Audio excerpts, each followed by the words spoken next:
Oh, whoop. I did it again. Hello, everyone, and I'm Metis Balaska, and welcome to the affiliate celebration stream at last, and my new model, which is very glowy. I'm realizing.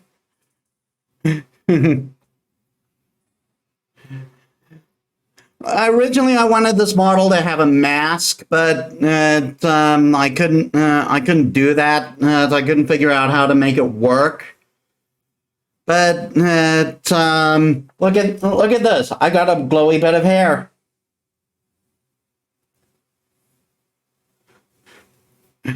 And I went and I intended to take various influences, but in the end, I mostly just took from Icy.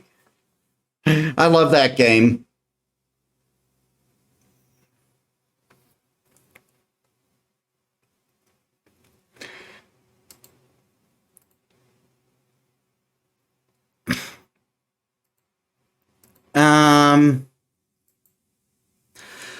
So yeah, we're going to be doing some other stuff. We're going to be deviating from the norm with the stream, and we're going to play more Monster Prom. And if we can, we're going to fit in some more demos and maybe some other stuff. These will be free to join.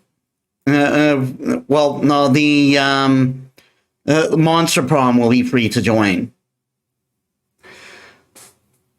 And so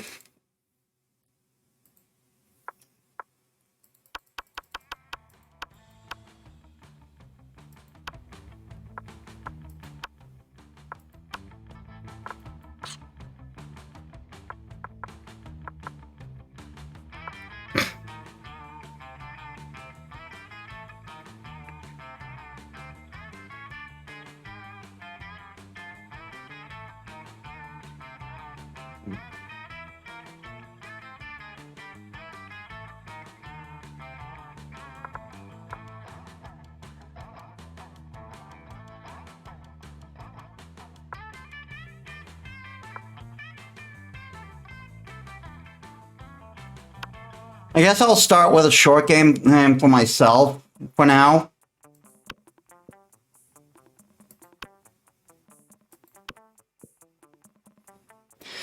Spooky high school, the sweetest years of our lives. Back then we were young and unafraid. Sometimes reckless, sometimes brilliant, sometimes just stupid, but always willing to live life to the fullest. We were on a wild journey to discover who we really were.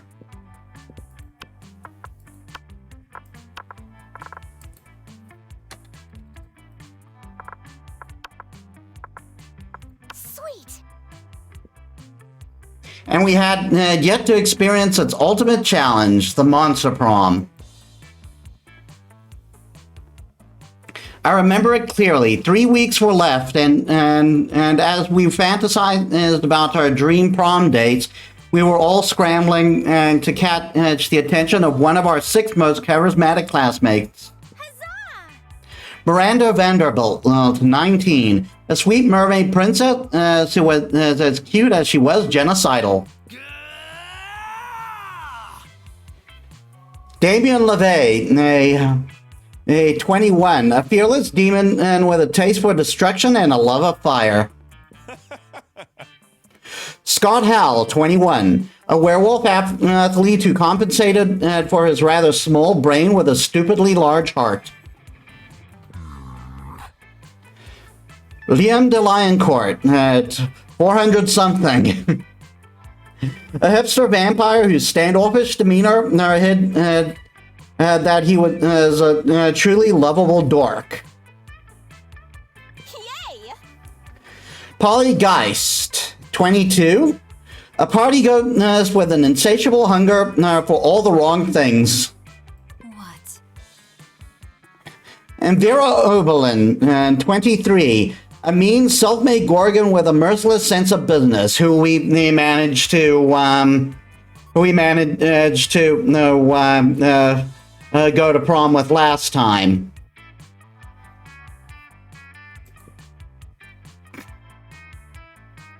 It was clear it had to be one of them, but who? We only had 3 weeks to choose our prom date. And even more daunting, we only had 3 weeks to woo them and conquer their heart. But as I already said, we were young and unafraid, and we were ready to start. Welcome to Monster Prom's stupidest pop quiz ever. All minds are rotten, but they are rotten in so many different ways. Worry no more. We're now using our PhD in bullshit to diagnose which kind of deviant sicko you are. Monster Prom's stupidest pop quiz ever, TM, will throw a bunch of absurd questions at you and turn your answer into your character's stats. This way, each of you will start having stats that better reflect your true selves. Let's start. If you had to have sex with an animal, which animal would it be? A swan, they're classy, plus it reminds me of the myth of Leda and the Swan. So, no, at least by bestiality standards, it has a certain chic appeal. Is that the one where Zeus turned into a swan to seduce a woman? I'm gonna quickly check that. I have to know.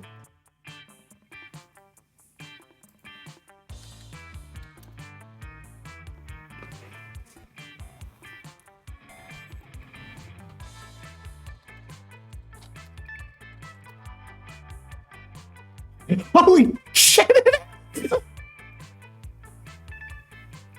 Leda in Greek legend, usually believed to be the daughter of Theseus, king of Aetolia, wife of Tyndareus, king of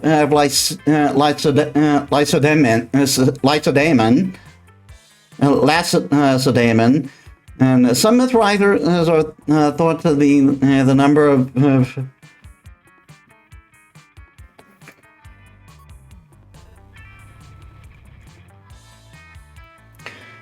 who became a Spartan queen, according to Ovid. She was famed for her beautiful black hair and snowy skin. Her myth gave rise to the popular motif Renaissance and later the arts of Leda and the Swan.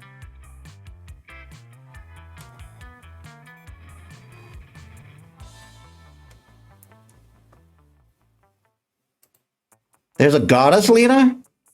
Oh, she ascended to goddess. Mother of the twins Castor and Pollux. She is often depicted alongside a swan, an allusion to the god Zeus's disguise to seduce her. Siring the twins. I lost frames there.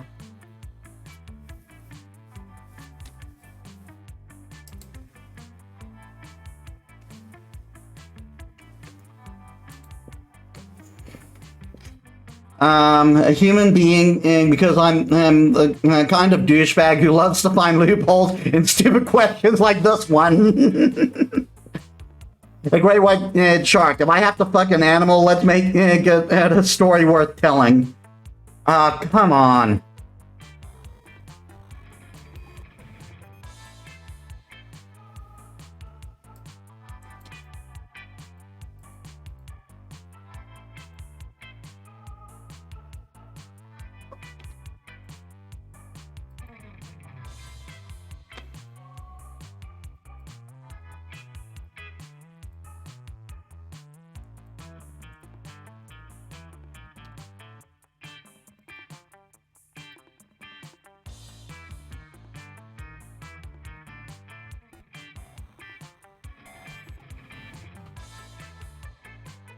All right, are we back now?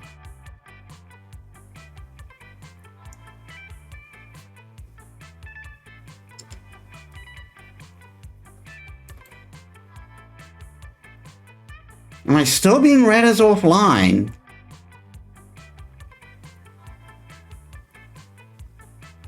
Oh, you have got to be kidding me.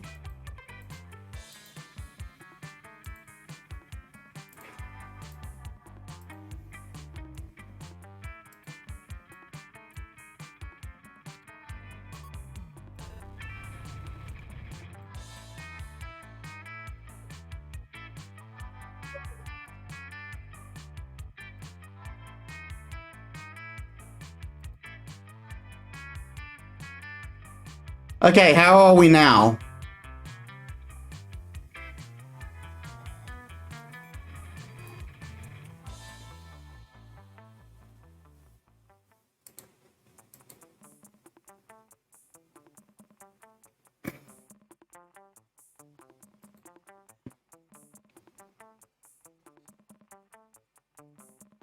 Hmm.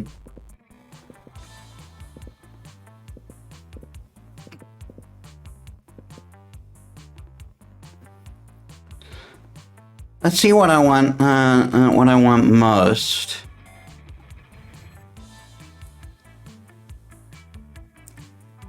Looking like the third option is the best for me.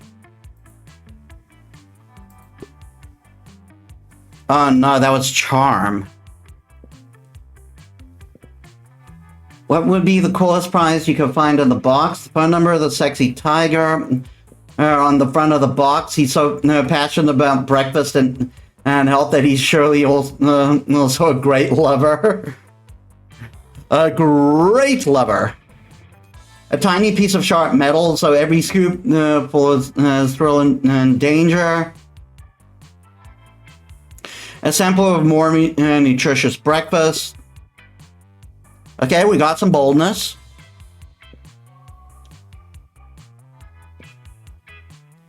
The world will end tomorrow. What will you do today? 100 push-ups? No, 200 push-ups. They always tell you the world is ending. I'll profit on other people's hysteria. Nobody ends the world but me. I'll end the world today. I always party as if there's no tomorrow, so who cares? I'll find my novel. I'll find my novel. I'll finish my novel. Whoever comes after the end should know my legacy. It's okay. We invented the apocalypse to take care of the overpopulation of commoners.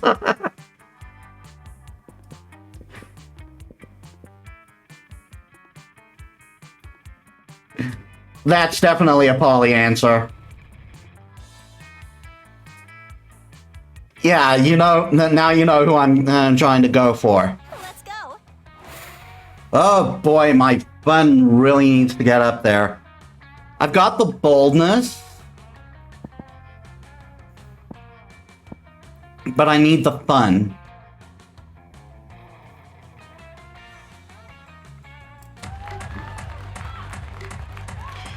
That day during recess, you start a half-an-hour rave that goes full crazy. You have no idea how it escalates. How it escalates so much.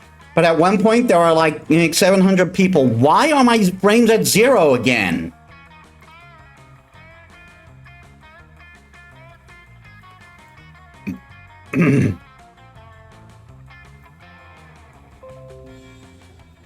Oh, my fucking...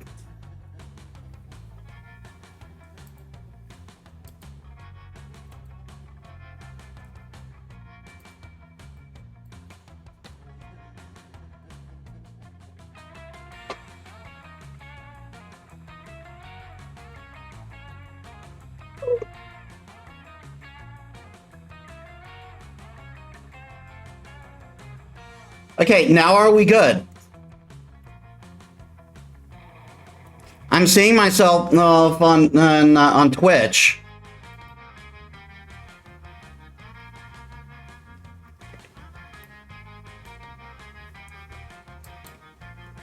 I don't know what's going on with the relay suddenly.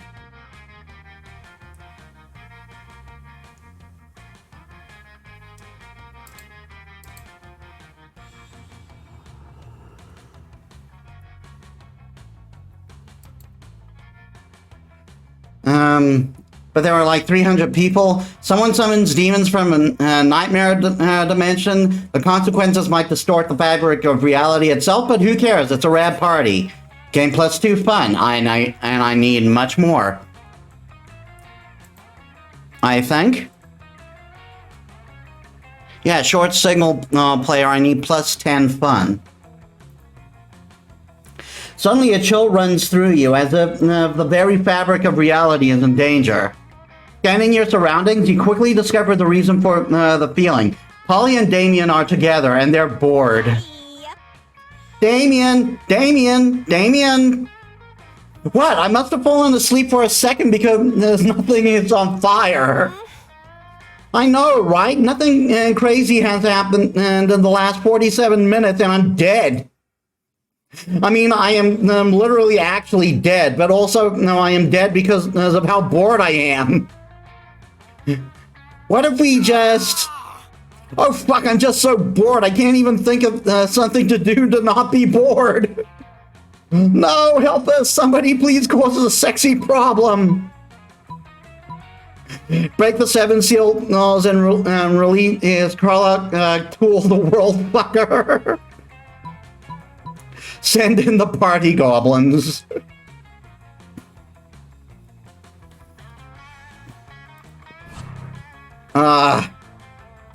You blow the party goblin with soul you got from a cereal box. A lavishly dressed goblin. Poor as in... I'm probably going to lose fun for that. I am going to restart.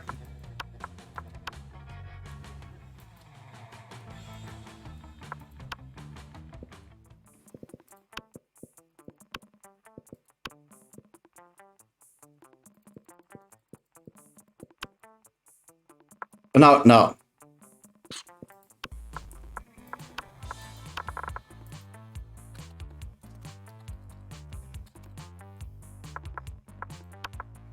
And Polly requires rather high fun.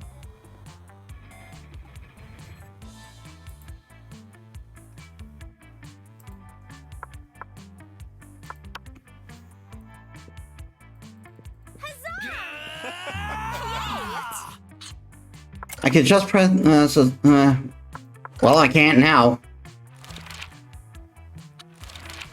Okay, you get a chance to produce a movie. What's it based on? Two cool guys walking away from rad explosions, and they don't look at the explosions. They don't give a fuck about the explosions. They reflect on life and love, but it's super dope and kick-ass because they do so walking away from never-ending explosions. Something about superheroes, but with the love triangle between the beautiful yet somewhat relatable girl. Maybe she's always stating she's a mess, and the two of the super hot superheroes, which are also like vampires or pirates or both. Instant hit. The most influential Russian novelist of the 19th century, novelists of the 19th century have gone nuts. They don't remember anything about the last night, and they can't find the manuscript of the brothers Karamazov and Dostoevsky has to deliver it today. I think this one. Ah, no, it's wealth. If you could put a curse on your opponent, what would it be? The curse of always meeting obnoxious people at parties is who are super into new fad diet, and have a feel to explain them in detail. You can't rely on the effectiveness of a curse. I prefer to take care of my enemies the old-fashioned way by exposing them to unsafe doses of radiation and over the course of several years. I curse them with a full-on love with a wonderful person, and they happily marry for years before they realize all this time their partner was a wild panther in disguise. Then the panther viciously devours my enemy. Classic.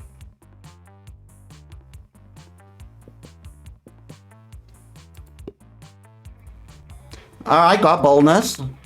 That's what I need. But I need fun the most. Your partner just gave you a cool gift for your anniversary, but you totally forgot. Quick, come up with something, with a great gift. Anything capable of leading them to an overdose of some sort. That's definitely Polly.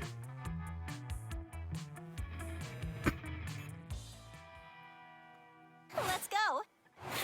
Okay, so... Alright, I don't have the... my fun is pretty good now. It goes full crazy. You have no idea how it escalates. Someone's demons from a nightmare dimension. Plus 2 fun. We're already halfway there. After your eavesdropping on Miranda and Polly, waiting for the perfect moment to mention your influx of online followers when... Never fear, my ladies. You need not fight over me. Him again. As royalty myself, I must say that even I find him to be, what's the term you use, Paulina? Extra as fuck.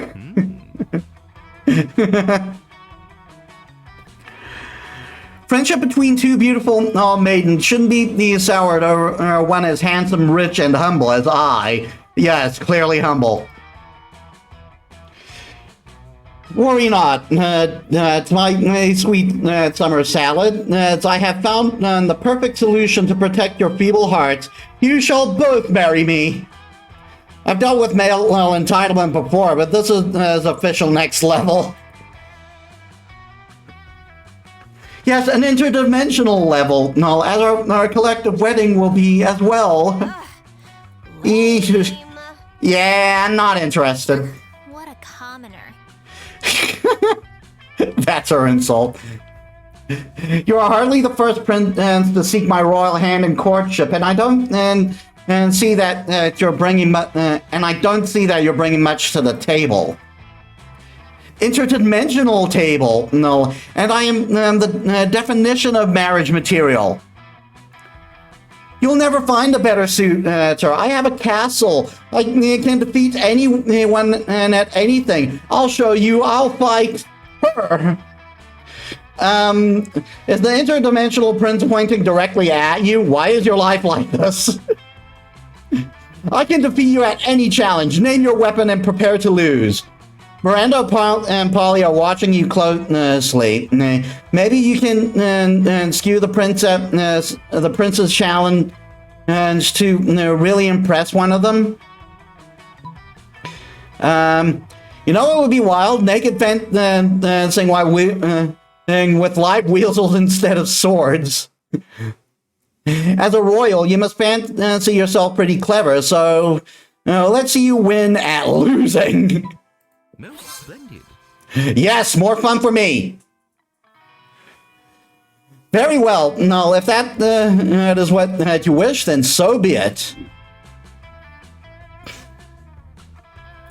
Both you and the prince quickly undress, thus giving your respective weasels and ample fleshy targets. You both grab the nearest live weasels and take the traditional weasel fighting stance. On the count of 100, 1, 2, just go! Normally, the interdimensional prince's years and years of royal swordplay training would have you defeated in seconds, but fighting with musculate there's a weasel of a different color. You've defeated opponents with polecats, ferrets, and minks. Hey, Kronk, welcome to the stream. How have you been? And how you like the new model, the new outfit?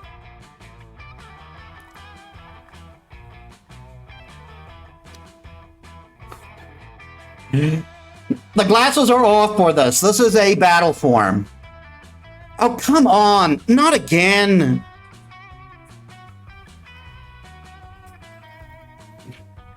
Okay, we were gone, but we were back. What the hell is going on? And the prince is no exception. And you leave him staggering and bleeding from many teeny glasses at plus one perception.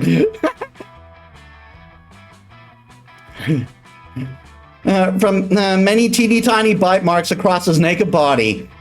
He then put his clothes back on in a defeated demeanor, and basically because we have no model of him naked. You excel at disappointing.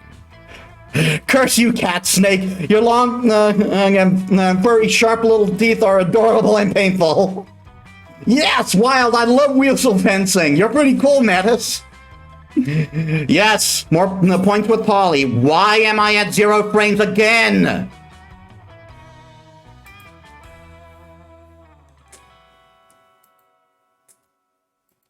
Ah.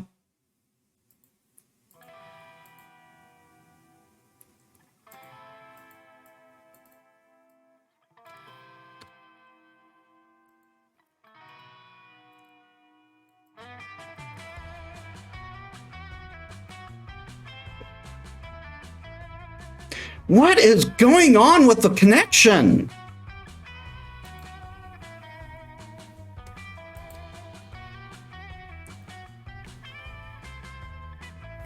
How many times can I bring up your ex before you get angry? None until you none until you redeem the until you redeem the right to do so. Wait, why isn't it here? Oh, it's at the top.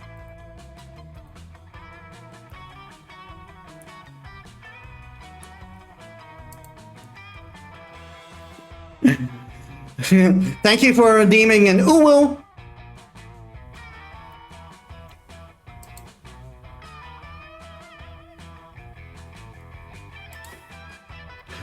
But yeah, if you hit the redeem, you can redeem it. Rush to 0 points. Well, I'm still new to this. So yeah, if you redeem the if you make the redeem, you can have me invoke his name once, consequence free.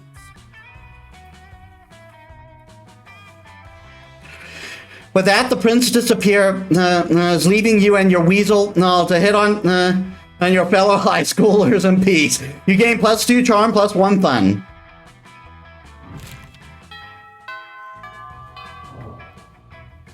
Let's go. Well, we know where we're going. You find Vera and Polly at their table, deep in conversation. All right, business idea. People pay a monthly subscription to prevent me from drugging their food. Business idea. People pay me a monthly subscription to put drugs in their food. It was going to be down.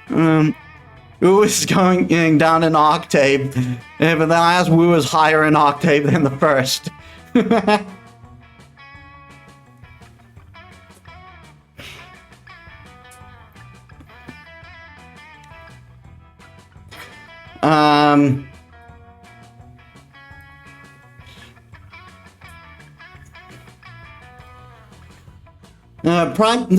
Business idea. Price out the cafeteria's current food supplier by selling plastic food. Business idea. Nipples. Just nipples? Yeah. Okay. Wait, business idea. Use clever marketing and food science to create the perfect new diet craze and sell it for an insane profit. That's actually a really good idea. Better than nipples? Yes. Yes, we just need to figure out what our new diet product will be.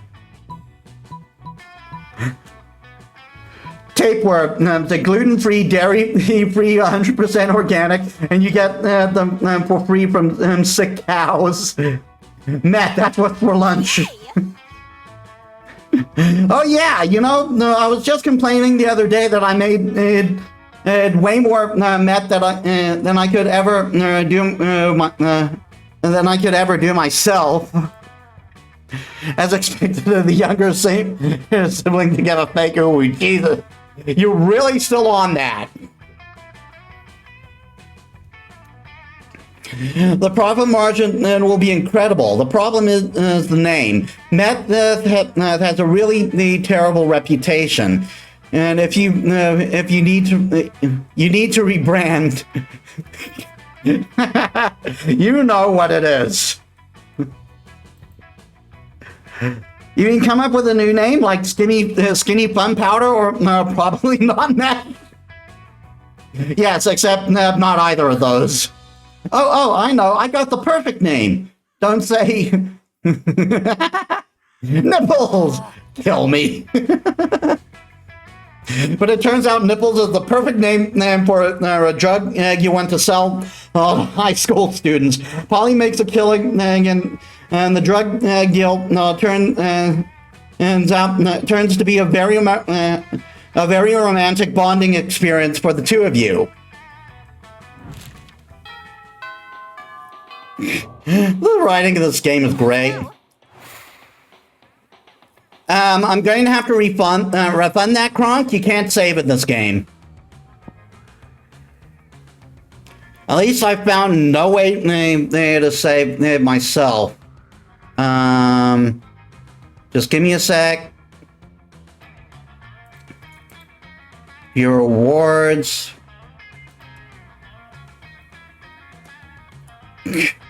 Are you doing this on purpose, Kronk?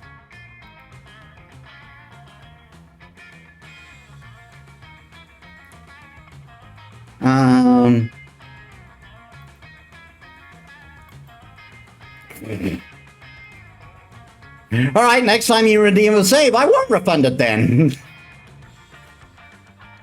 How many points do you have? Does it, do you just have the number of points and do you just have the points collective? Like, all right, I'm not. I said I wouldn't, so no, I'm not. Okay, back to party. Oh, come. What the hell is going on? All right, we're back. But what the hell is going on? I remember I get points for gifted sub and bets. I didn't know that was a thing.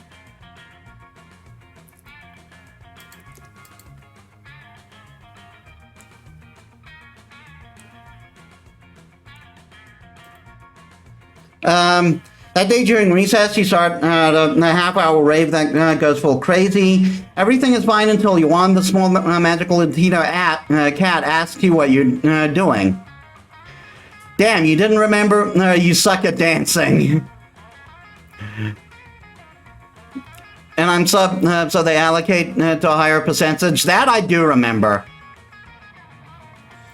I think it's like it's like a 0.2 it's like a 20% increase on tier 1. But you decide to go all in and pretend and it's a new dance move, apparently called the Groovy Musaka. Yuan looks at you and he asks you to teach him the Groovy Musaka. In no time, half the party is following steps, enjoying the Groovy Musaka all together. It's a party to remember. You gain +2 fun and a cool story to tell your grandkids someday. You're just getting ready to leave when you get a text from Polly. Hey, baby, let's party. You can. How can you refuse such a formal missive? You track her down immediately. Hey, you got my text. That's good because I need some help brainstorming. I'm going to a party tonight, but I'm pretty sure it's gonna be lame, and that needs to change. See, it's a costume party, you know, where everyone dresses up as their favorite humans.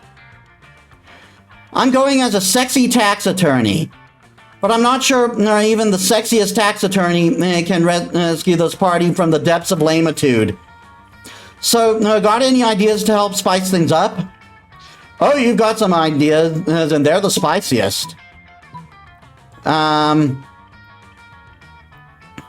You go as a sexy tax attorney, I'll go as a sexy tax evader. Oh, come on. Later that night, you're hanging out at the party, waiting for Polly, wearing a shirt that says, I have unpaid taxes.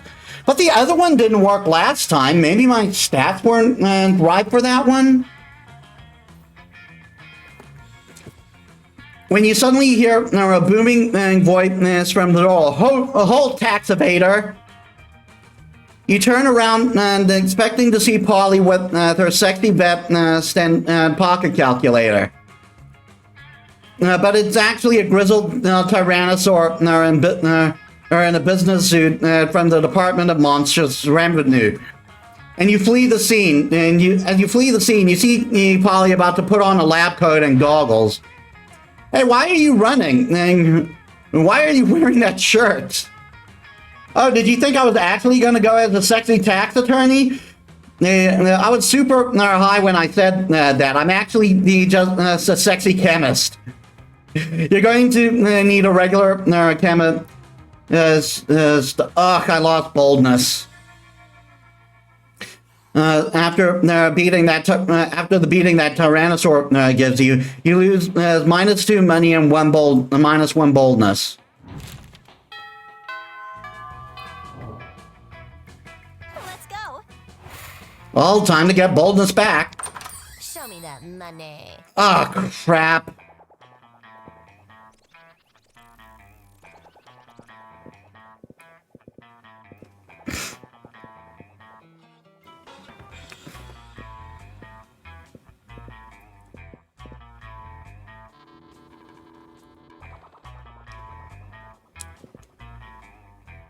Later, Gator.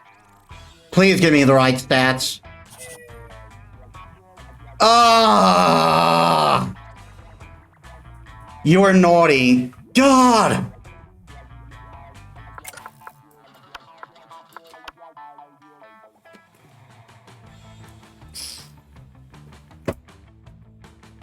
Well, that went down the toilet.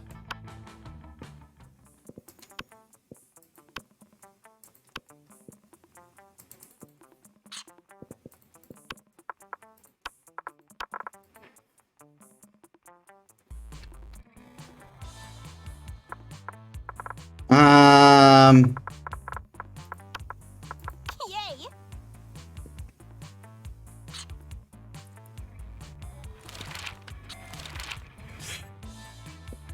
Phone number of the sexy tiger. Yes, I need boldness. It's your chance to flick global warming. Go ahead. Now the world is doomed, but I'll start investing in ships and start profiting business.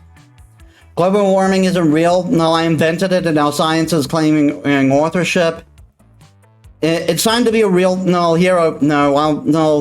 I'll lead a mission to the sun in order to invite the sun to the party of it. In order to invite the sun to the party of its life, we'll have so many hilarious misadventures that the sun will eventually become cooler.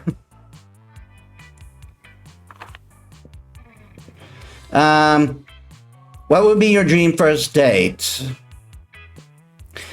Wild party in international waters.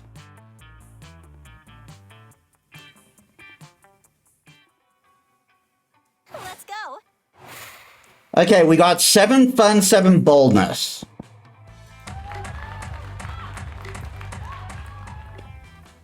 You have an idea?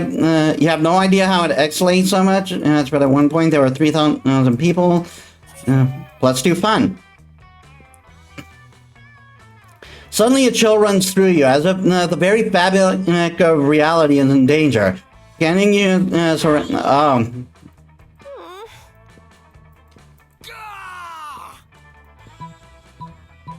Well, that didn't work, but that was because I had a low fun stat.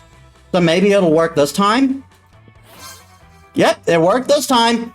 You call up every party goblin you know, and in a few minutes the whole school is full of them. They bring their party hats, their kegs of cheap beer, and their illegal fireworks. Damien gets into a friendly fist fight with 12 goblins, while Polly poses for goblins gone wild. The party leaves 9 dead, hundreds wounded, and your 2 friends completely satisfied. You gain +2 boldness, +1 fun, yes! So all we need for Polly now is the hearts.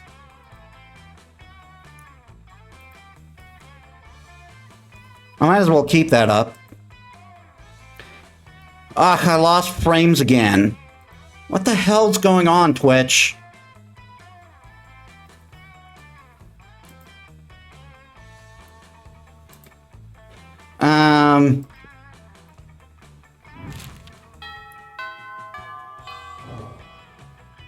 Let's go. You arrive at your chosen table to find Damien dejectedly having a bowl of mashed potatoes, while Polly sadly passes her hand through the same. Seriously, what do we have to do to get a food fight started in this cafeteria? I honestly do not know. I tried throwing potatoes at people and yelling food fight, but I think everyone is too scared of me to fight back. I can't throw any food because I'm of my stupid ghost hands. Plates, mirrors, antique furniture, sure, but not food.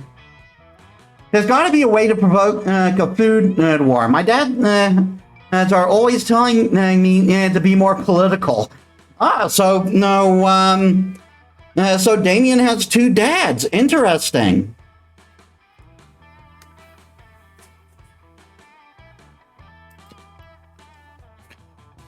But we're not political. No, your strength is hitting things, and my strength is being unbelievably hot all the time.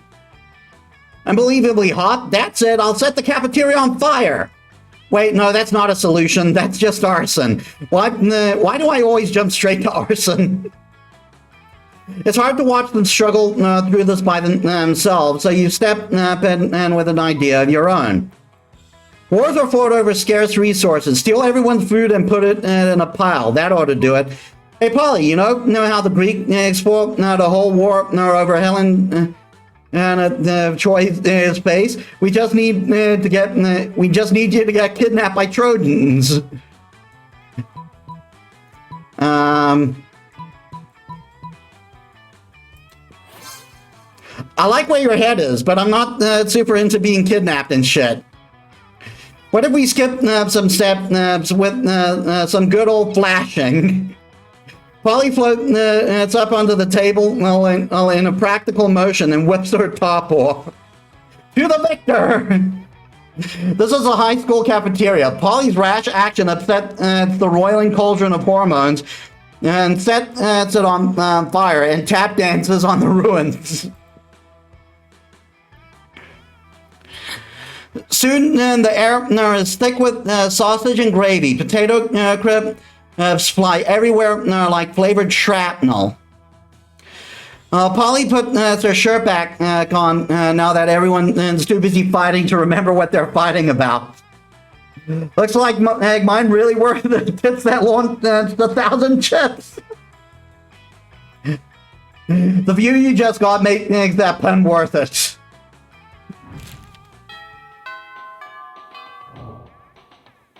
Let's go.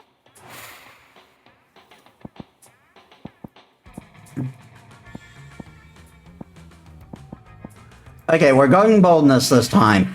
Just getting that up. The day that day you skip class and just hang out in the bathroom because you respect no authority. I guess some people just want to watch the world burn. by skipping class and hanging out on the bathrooms, in the bathrooms. You give +0 shits, but you gain +2 boldness. In the course of your activity, as you come across Vera and Polly hatching yet another scheme. You sneak go a little closer so you can eavesdrop. Listen, this has been a fruitful partnership so far in terms of making people look like imbeciles, but I think it's time we monetize. Sick burns don't buy fresh outfits.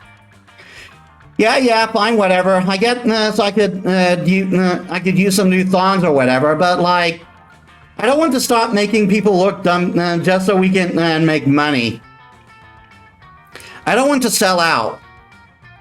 Personally, I can't wait to sell out, but you have a point. We can't sacrifice our brand. The question, of course, is how we do both.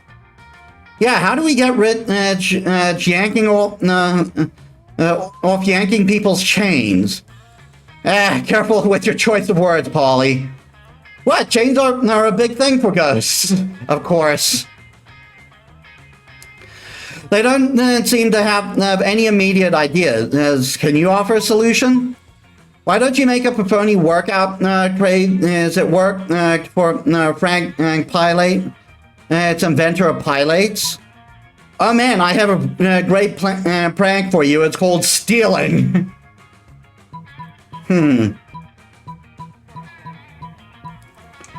This one sounds smart, since I'm a little on the weaker side about 9-4. Stealing. I like where your head's at, but you could but it could use a catchier name. What about humping? Humping is already a thing. Yeah, but it's awesome. Fair point, but we need something classier, something that says this is cool and also legal. Oh, theft. Warmer. Oh, what about finance? That's already a thing. Fine. What about ambush finance? Oh yes, that's hot. You leave them to discuss whether they can trademark stealing. Meanwhile, you gain +2 creativity, +1 boldness. Nice.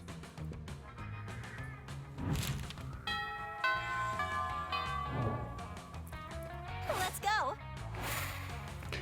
Okay, she's in the outdoors. I don't want to risk going for another thing. Although maybe I can at this point. Money isn't a thing for her.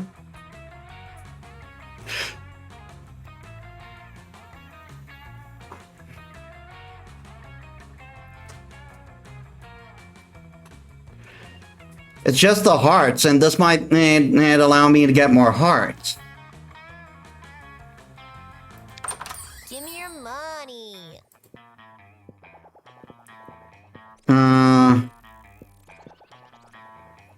Okay, I get a vent if I get a blanket with 2 holes. Glory just a white blanket with 2 eye holes in it. You have to be an idiot to mistake this for a ghost costume, but most of our classmates are idiots. There's also the corpse, which is also a thing. It's kind of like some fashion accessory. It's not as if if I'm trying to dispose of it.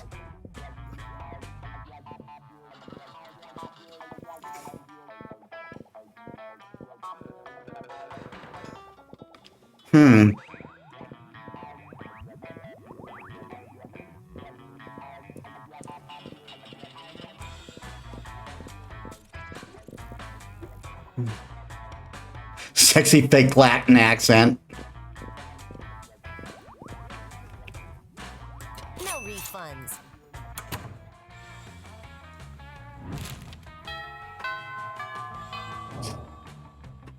Let's go.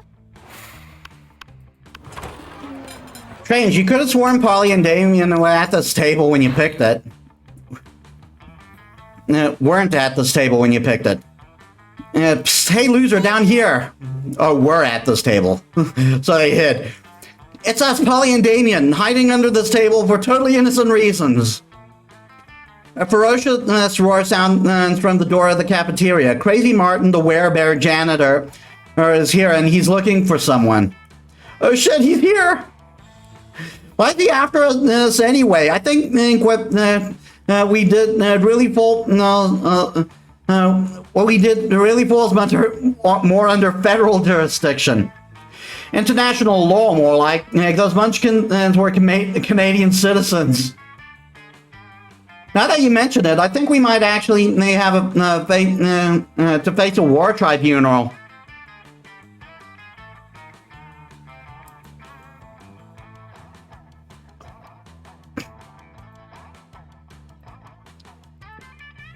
Worth it though, right? Oh, totally. As long as we can get away from Buzzkill the bear over there. Just hide in the ghost zone, you know, the special alternate dimension only ghosts can use. Hide behind diplomatic immunity. I mean, you're both princes of hell, right? But I can't hide in the ghost zone. I'm not a ghost. I guess you should have thought of that before you spend all that time being alive, huh? Being alive isn't a choice. Whoa, okay, I don't have time to sit here and argue pro-life for pro-choice with you, my dude. See you in the ghost zone. No, you won't. You can't follow Polly into the ghost zone, but from the way she winks at you before crossing over, it looks like you're one step closer to the bone zone. Oh, God.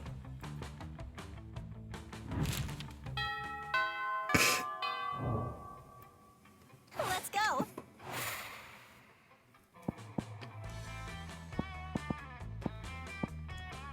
Okay, let's get more fun. That day, during recess, you start a half-hour party that goes full crazy. You're talking with the small magical, with Yuan, the small magical Latino cat, when he tells you that you won't ever be as fun as Bob the scary clown. You accept the challenge. You go straight to Bob, stab him several times, open his bleeding chest, and eat some of his guts in order to consume his fun. Really? Do you think that's how it works? Well, it is. You gain +2 fun from poor Bob.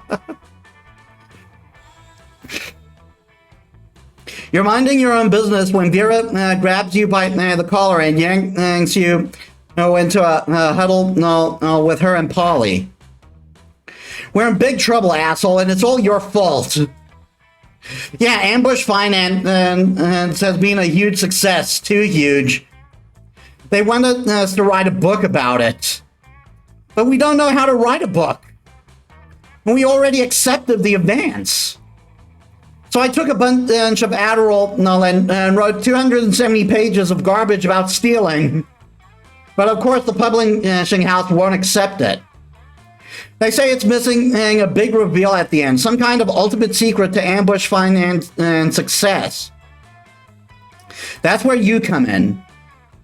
Yeah, you came up with the idea in the first place, for which we owe you absolutely no royalties, by the way. Just making sure my mic is working.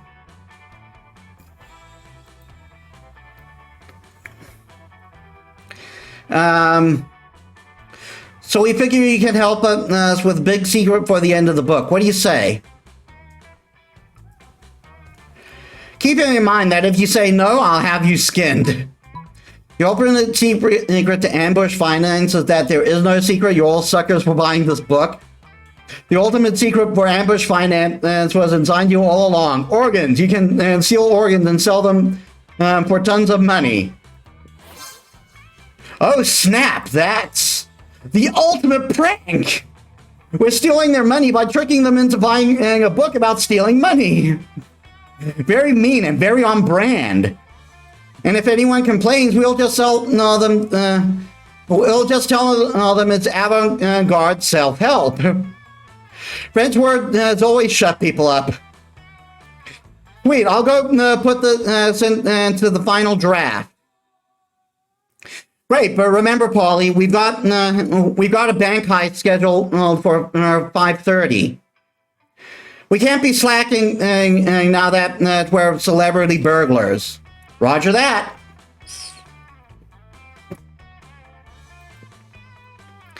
Man, this is so much fun. I can't believe if it's legal. Of course. You're going to pretend you didn't hear all that. You gain +2 fun, +1 creativity. Woo!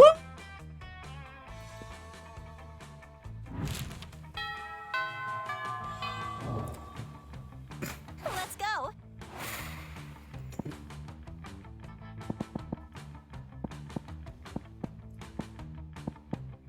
Okay, where to?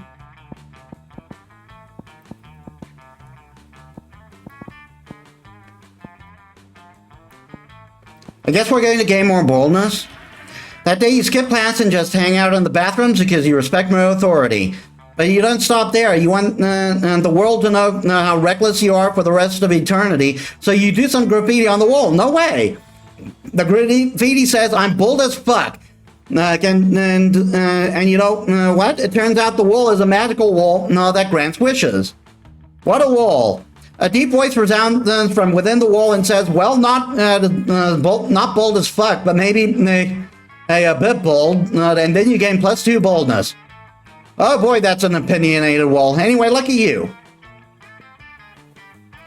You spot Miranda and Scott in the vicinity. It seems like the perfect opportunity to test your new blanket.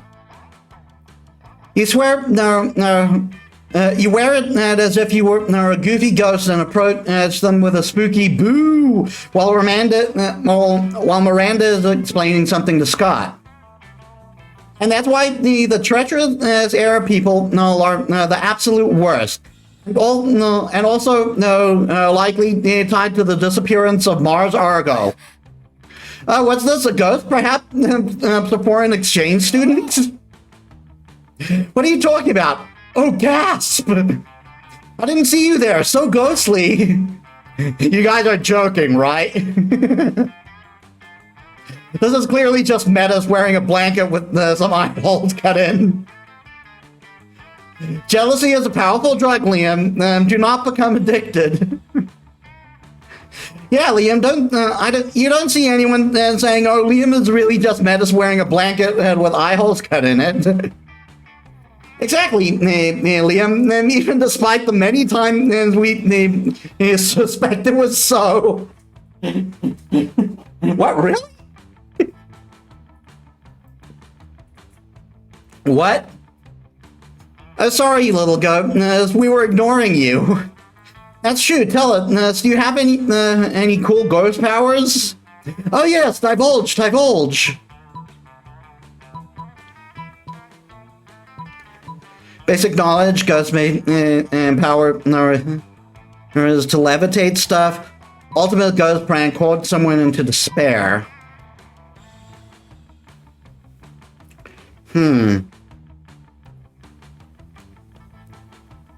I don't feel I have the smarts to pull off that. So maybe?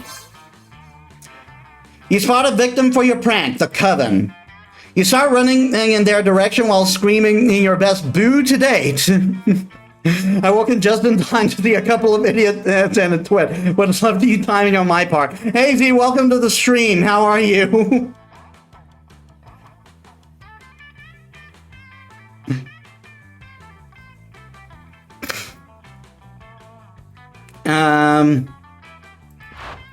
What's this? Maybe it's a minion of Queen Helenia. Rumors say she's prepared to be the big bad of next season. I'm good, Lurie. Just woke up, and this is the first place I came to. Thanks for joining us. Yeah, I'm sorry, I had to start the stream early because I wanted to make this a longer stream. But I couldn't do that with the current load shedding schedule. At least not more than half an hour or so. Rumor says she is preparing to be the big band of next season. Stop booing at us. It's hard enough to save the world on a daily basis. We don't need people here are undermining our morale. Stop booing. The school is unbelievable. They go running, looking for a place needs to recover from all the bullying, booing, and undermining. Whoa, the ghost clearly haunted them, and they have fought against all kinds of evil creatures. Such a powerful ghost, so cool. She just ran at them booing, and I could literally do that. Yet you didn't do it, Liam. Therefore, you're not a ghost. You're just jealous.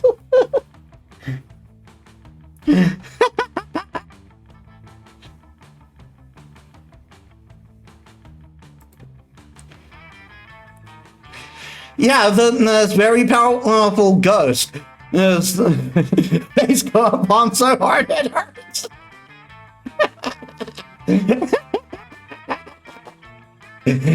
Yeah, intelligence is obviously not their strong suit.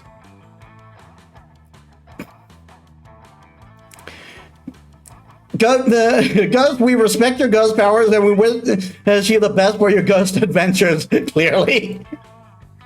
You leave running and booing before they realize how obvious it was that you're just that it's just you in a blanket. Today you gain +2 boldness, +1 smart. Hey, I got more intelligent, and I got extra boldness. Nice. Let's go. More points for Polly. You arrive at your table to find the coven eating and Polly and Miranda screaming. We're under attack! Alarm! Alarm! Summon the guards! They're using their bizarre mind powers on me. The cute tall one is my less attractive evil twin. She uses shades just like me. Clearly because of the evil twin thing. We're not attacking anyone, we're eating. What do you mean less attractive? Disgraceful. I gotta admit, I like the look of the coven. They're like monster goths. Lies, subterfuge. Or perhaps because they're actual human, and that's why they're being picked on. I don't know. I can feel them in my brain making me less cool and sexy. Always the same with you. Every single lunch hour. You can't allow your friends to be attacked. Quit, save them from the fiendish menace. Drug their food. You reach into your pouch of drugs and pull out a handful of miscellaneous pills, which you sprinkle on the coven's mashed potatoes. What are you doing? Are you trying to drug us? Idiot, winners don't do drugs.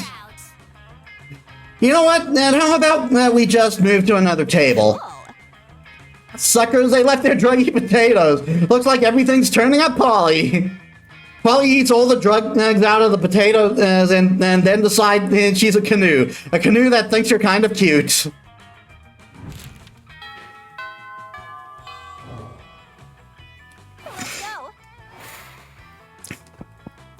Okay, we are going to get more fun. Today during recess, you start half an hour rave that goes full crazy. At one point, you on the magical attack. The small magical Latino cat slips on a banana peel. You start to laugh at him. He asks you to stop, but you don't. And you laugh so hard at him that you somehow steal +2 from him. Hooray! Figure out how that works. Then you realize you're feeling like going full ghost with your blanket again. You're observing your surroundings, and then you spot Miranda and Damien. You're about to get closer when suddenly, My loves? greetings, beautiful high schoolers. It is I, the interdimensional prince. I'm here to rescue you from your mundane existence. Just sign these marriage papers. Not this guy again. I love how he's going for both Miranda and Damien. Look! Whoa! Gasp! An underworld specter! This again? What again, Damien? This is clearly a kick-ass powerful ghost. Look at its face, so deadpan and no expression at all. That's because it's not a face, it's a sheet with 2 holes cut in it. Man, I wish my face had 2 holes cut in it. That would be fucking metal. No, listen, it's not a face, it's... Ghost friend, help us! Save us from this interdimensional creep! Yeah, do something! Something ghostly!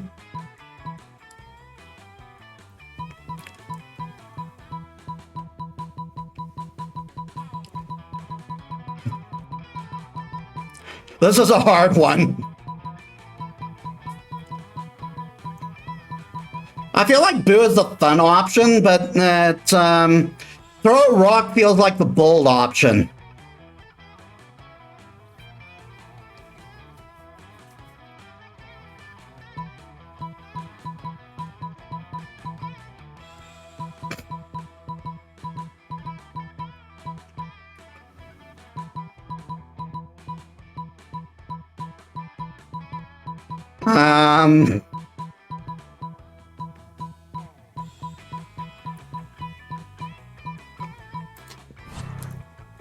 Darn.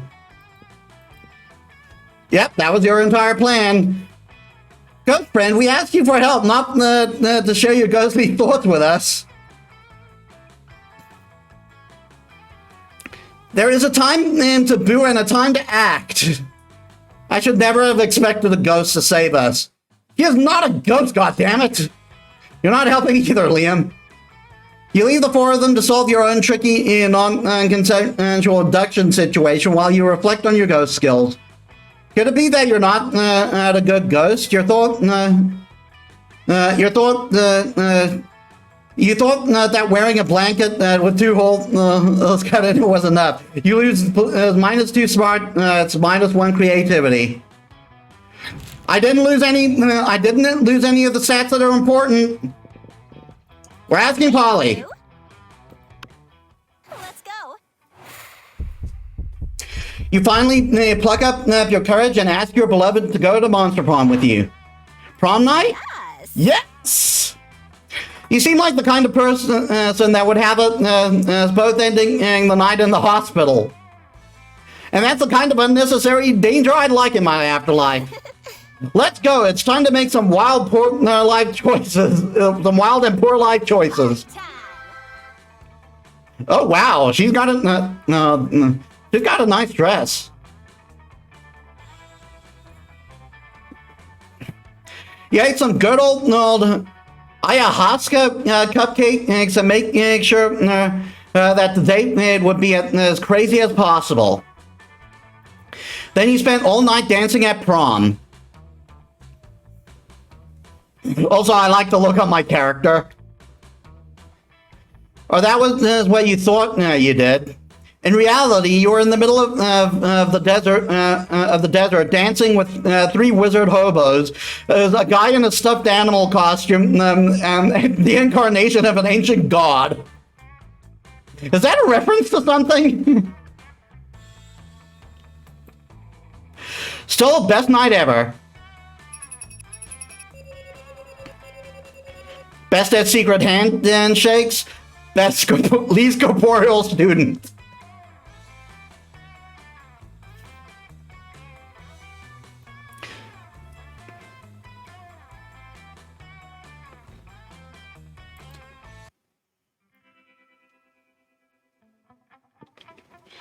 Those 3 weeks were maybe the most epic and absurd weeks of our lives. After Monster Prom, we kept on living our lives, falling in love, battling for friendship, and learning about who we were and who we could be. And you know what? Like it always does, life happened, and it was wonderful. Polly's drug cooking skills proved useful, and she became a chemist for the pharmaceutical industry. But in her free time, she still cooks the real shit. Her greatest inventions so far are watermelon flavored ecstasy and the thing called LS dope. Vera kept being strong and stunning. Some haters once said the adult life would put that mean bitch in her place. But you know what? Vera ended up making an adult life her own bitch. Scott turned out to be a genius and became the most renowned mathematician in the country. Really? JK, he became an athlete, duh. He's still a bit of a simpleton, but as lovable and as good-hearted as ever. For those 3 weeks, Monster Prom seemed larger than life, and it seemed, and then it was gone, just like that. By the way, Z, how do you like the new outfit?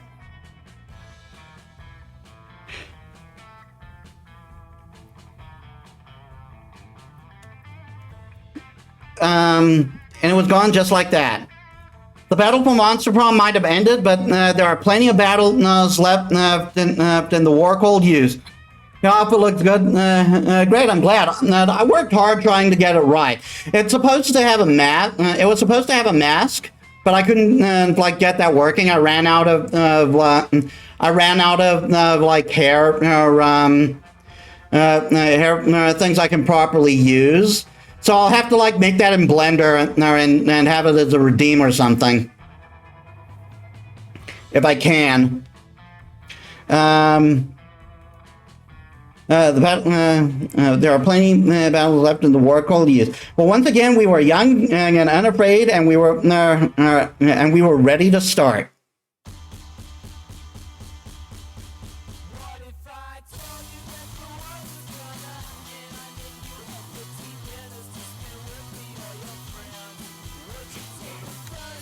And I just realized that these are just the monster forms of the people who worked on the game. Yeah, Jesse Cox, the producer, he's a werewolf.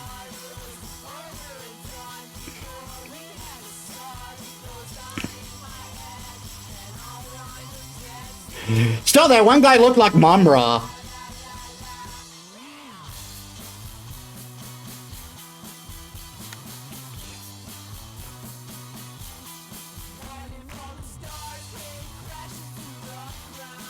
I still feel that bad for her. Just to be a demon hunter popping out from the roller coaster. She's obviously based off the demon hunter from Diablo 3. Just like the whole motif and everything. Even double crossbows as weapons.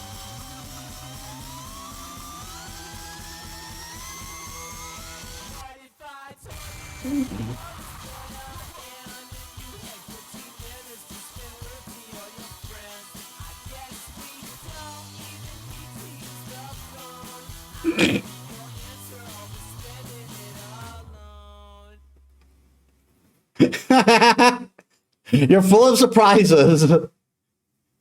We're playing chess with Polly.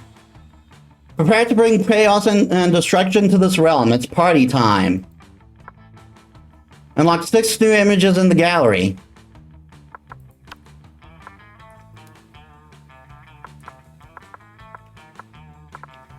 Oh, that's kind of cool. So you don't need to.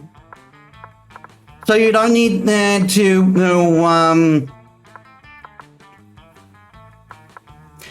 beat the game with each character. Like it leaves it open.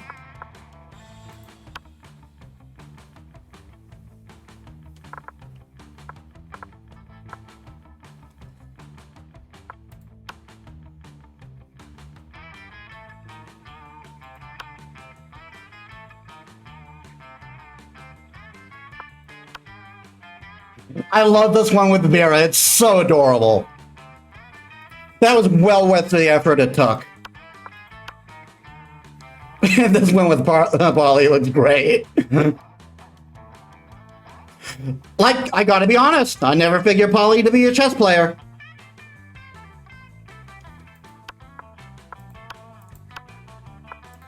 Yeah, it seems like that. It's done.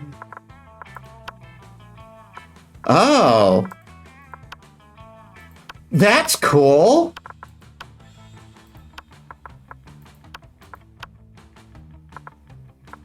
More art. These are art this is art that you get in the game. Whoa, whoa, whoa, whoa, whoa. You are guys I haven't seen.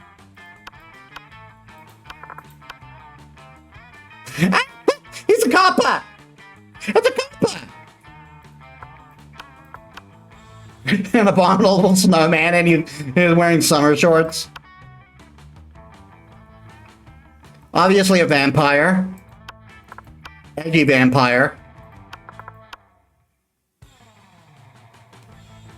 Are these the hobo wizards?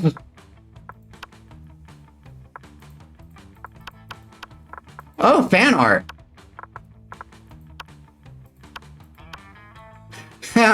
We're on the cover of Forbes.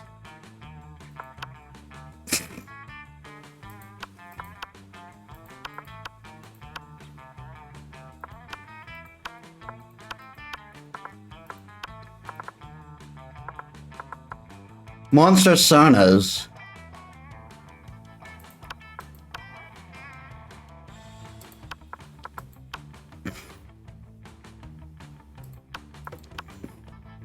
So are these characters the backers or something?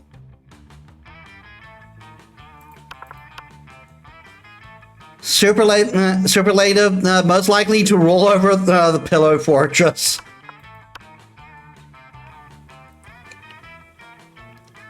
Most likely to start Ragnarok. Some people like art culture and music, others like getting things really hard. I am the former.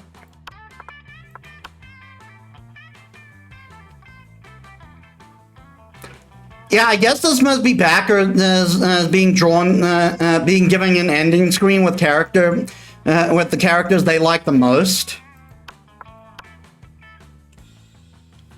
Rock solid.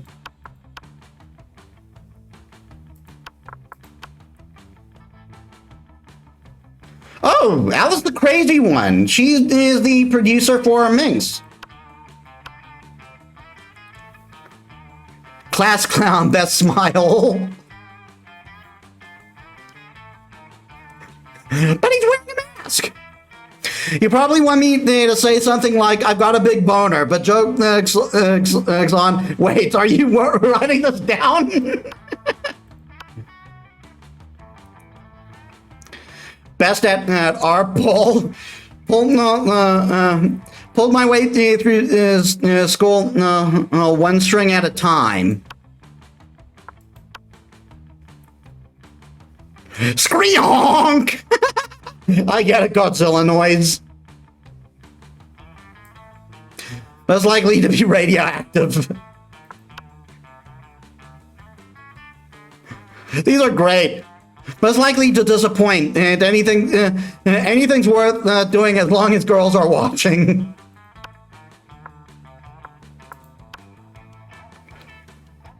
There are so many.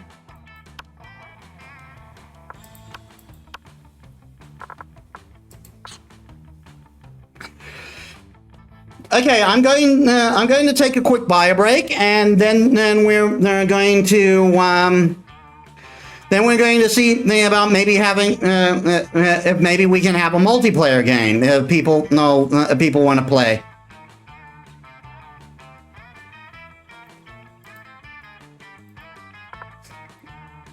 Give me a sec, everyone. All right, I return. Okay, does anyone want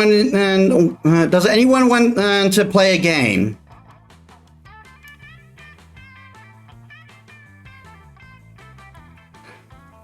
If you don't have the game, then we'll hot seat it. I just got to keep in mind of the order.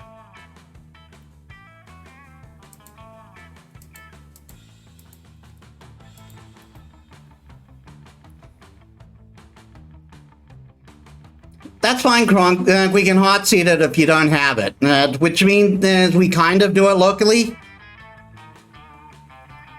Hot seat it. It's basically, you know how there was a selection of multiplayer, various multiplayer and single player when I started the new game. Yeah, see here, we can have up to 4 players. As this is something of a local thing, but what hot seat not like remote play, but it's like what it would be like is there we have more active players, but I would be actively doing what you want me to do.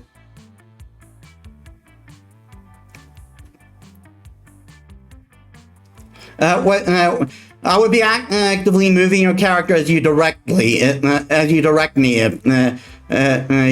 what I mean.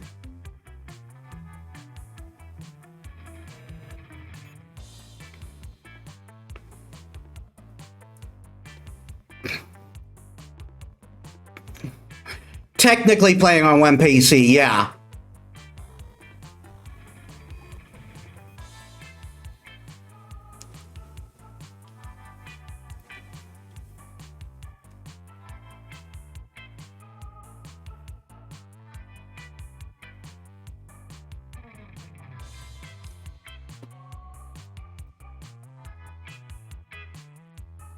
Yeah, sure. What about you, Z? You want to do it? Hey, Opso, welcome to the stream. How have you been? You want to play some Monster Prom with us? We're going to do a hot seat game.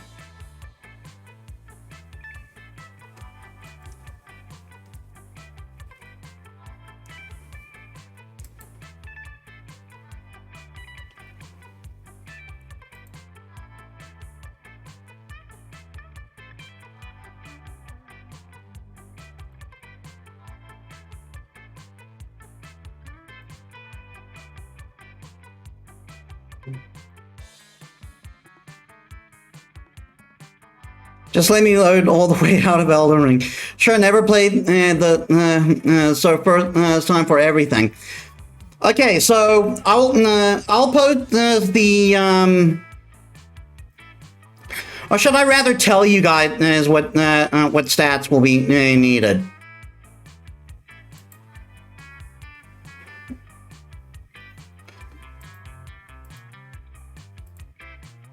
No, I think I should rather. I think I should rather post the link.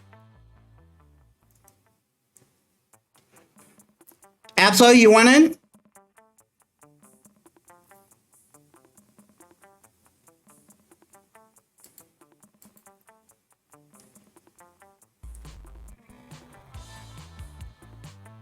You'll gladly go in. Gladly go in blind. And okay.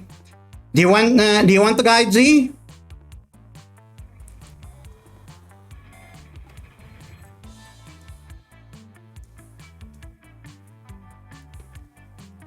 VC, what?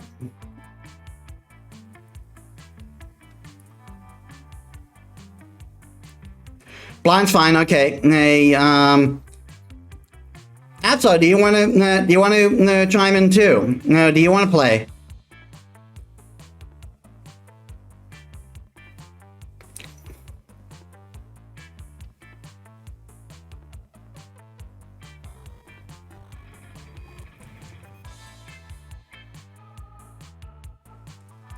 We voice chatting while playing. If you guys want, it seems like my connection is stabilized.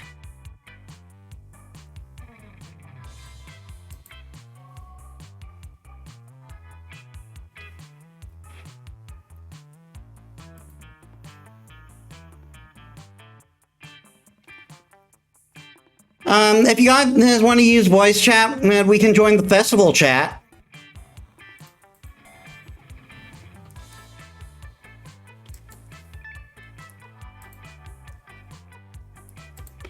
All right, then let's get into the festival chat.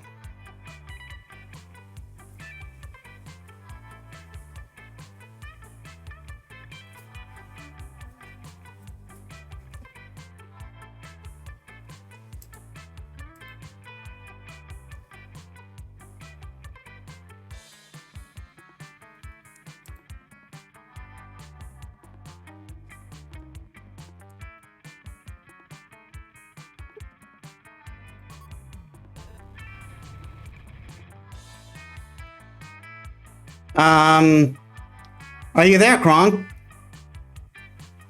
I am. All right, I'm hearing you. What's up, dude? Hey. All right, Z, you want to get into the festival chat?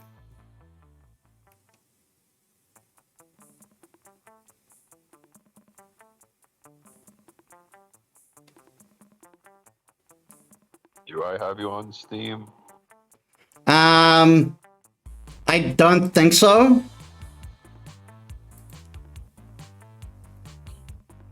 Let me do this.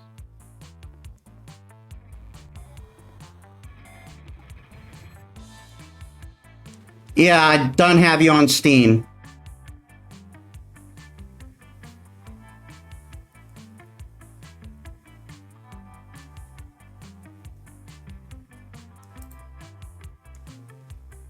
Just gotta grab your headset, okay.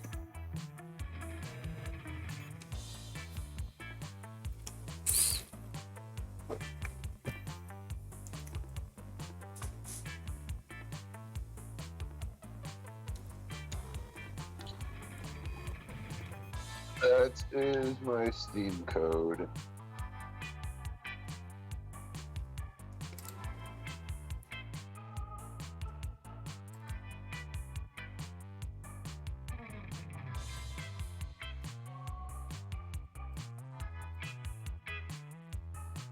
All right,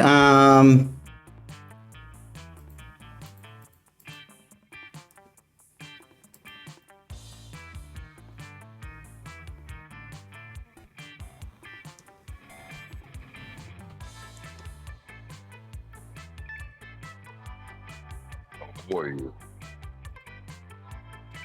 enter friend code.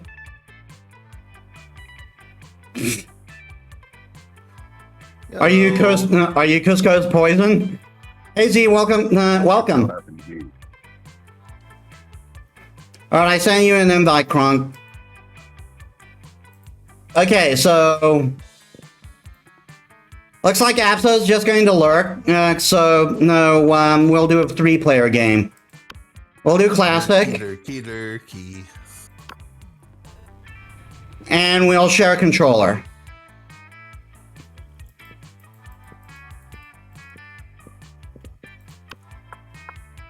All right, I'm sticking with Vicky here. Wait, how do I get into the game? You don't have to get into the game. We're hot seating it. Yeah, you'll just have to like watch it on the stream, or we could share a screen, and if you want. That's what I was talking about with remote play earlier. You can invite me and Z, and then we all share one PC technically because we're all seeing the same screen, and we can all operate it at. Oh, you mean the time. share? You mean the share screen thing in voice chat? No, I mean like remote play and Steam itself. Don't you need the Don't you need the game for remote play? No. That's how I played a way out with one of my friends.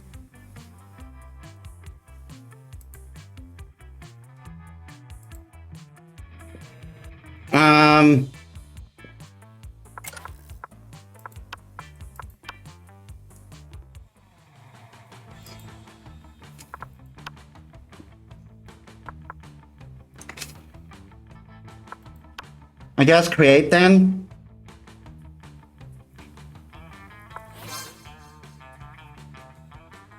No, I don't think I can add you guys. Okay, so So we'll have to hot seat it. share screen to Discord real quick.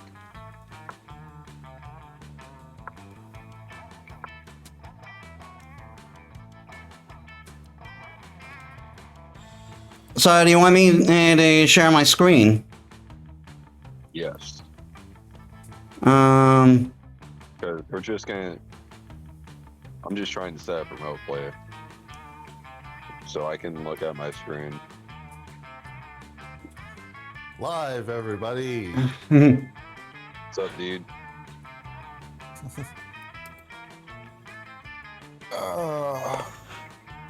But the long and short of it is, whenever you're on the game, you know how you can shift tab to bring up your game bar. Okay, we're sharing the I've got the thing up.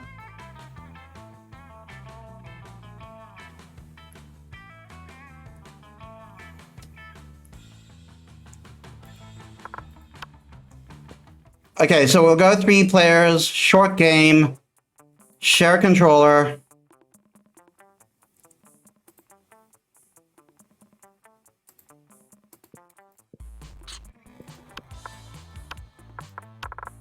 I'll be her again. Sweet. Okay, who's going to be player 2, and who do you want? Who do you want to pick? Like whoever. Brandon Shadow, welcome to the stream.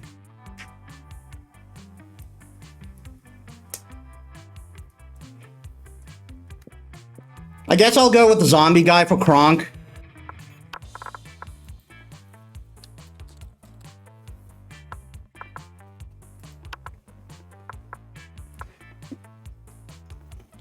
Are you going to go with he him pronouns? Sure.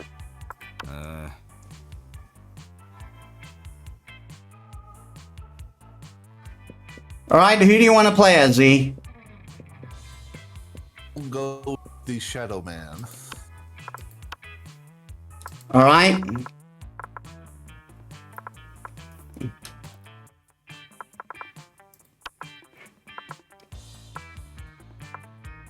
Your pronouns?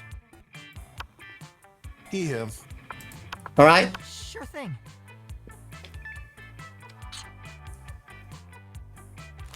All right, so how this part of the game works is it's basically a personality quiz, and this is how you build your stats.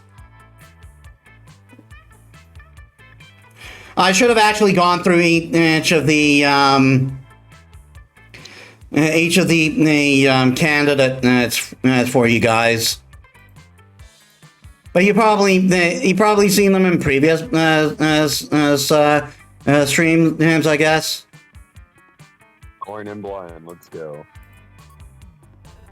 I have no idea what I'm doing, and sometimes that's the best way to go. Watch this still be how I lose. If you could put a curse on your worst enemy, how would you do it? You can't rely on the effectiveness of a curse. I prefer to take care of my enemy is the old-fashioned way, by exposing them to unsafe doses of radiation over the course of several years. The curse of always meeting obnoxious people at parties who are super into fad diets that feel the need to explain them feel the need to explain them in detail. Curse them to fall in love with the person they be happily married and be happily married for years before they realize that all this time their partner was a wild panther in disguise, and the panther devours the enemy. Just give me a sec. I can see the. I have someone in particular in mind. Is it me? No. No. What I mean is, there's someone I have in mind. The next date I went for Monster Prom. So yeah, I was just getting their stats up.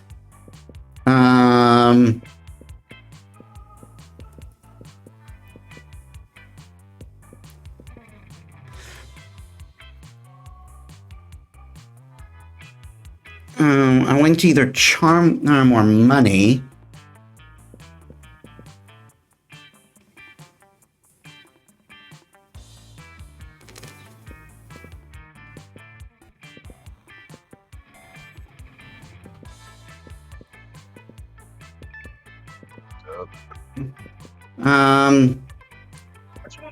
home to my boiling hot water in the shower.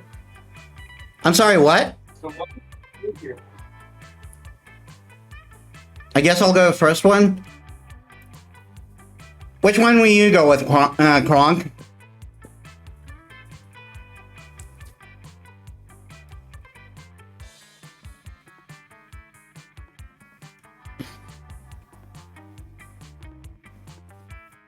I'll go with the top one.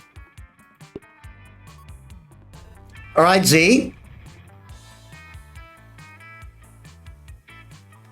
Just because I love the absurdity of it, gotta go with the Panther. So we got the. Sometimes you have to play the really long game. So Kronk and I got smart. That's you got boldness. So, which inanimate object do you think would be the best girlfriend or boyfriend, provided they were criminally insane? An ATM sugar baby light, if here I come. A human-sized pillow depicting a character created by myself. As a matter of fact, I have all the needed paperwork, and I'm only waiting for conservative, narrow-minded law for the conservative, narrow-minded laws of our country to finally step forward into the waifu and husband territory, as was clearly intended by God. A dildo, duh. I am going ATM.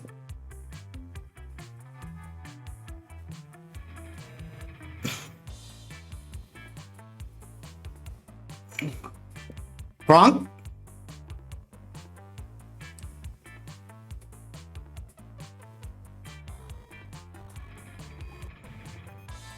Reading, or at least attempting to.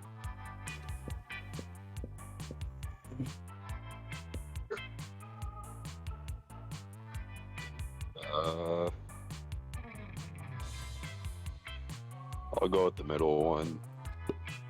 Z? Yeah. Gotta go for that cash money. I feel like Z wants to muscle in on my target. Okay, your partner just gave you a cool gift for your anniversary, but you totally forgot. Pick quick, pick one. Come up with an idea for a great gift. A silly toy that makes silly noises. Anything capable of leading them to an overdose of sorts. A pony, always a pony. The head of their fiercest enemy. The abstract concept of gratefulness. Anything on fire or a weapon. No, a weapon on fire. I'm going pony.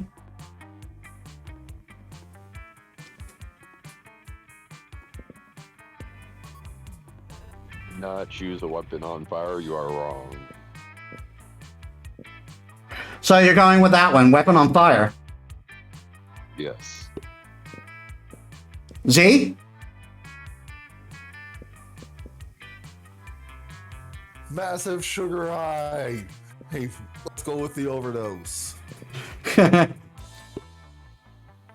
Okay, so no, I have extra point in some Miranda. That's who I'm going to target. Z has extra points for Polly and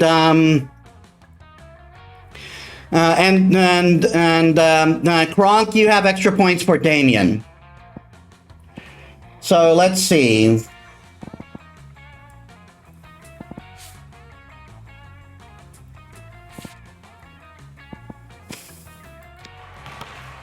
That day, an epic dodgeball match takes place. Everything seems lost, but you deliver an inspirational speech that fuels your team's spirit, leading to a spectacular comeback. You're clearly a natural-born leader. You gain +2 charm. This is gonna be rough. Afterwards, Miranda summons you. It feels weird to be summoned, but you comply. You can't resist her merman goons. Fellow classmate. Thank you for coming, my dear. I have finally decided to trust you with my most important aspiration. I am destined to be the queen of the prom. The royal ascension is nigh. We must prepare. Most of my competition is naive. They foolishly assume that prom queen is a purely ceremonial title. It is. Except Ursula Jr. She's proving to be quite the worthy rival. I respect that. Those eyes. Which is why we must destroy her reputation immediately. Any thoughts? Let's convince everyone that she likes humans. Fart joke.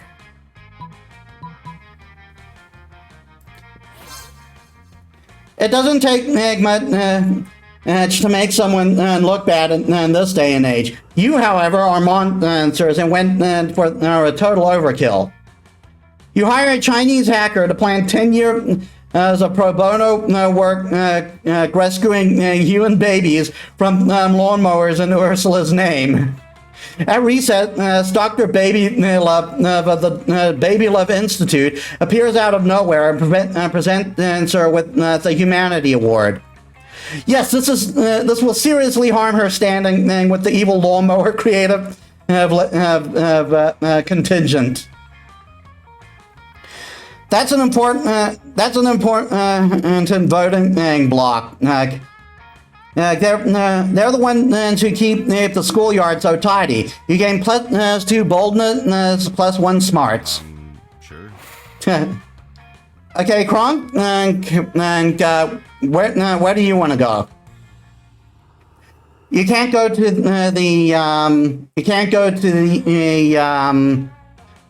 the gym.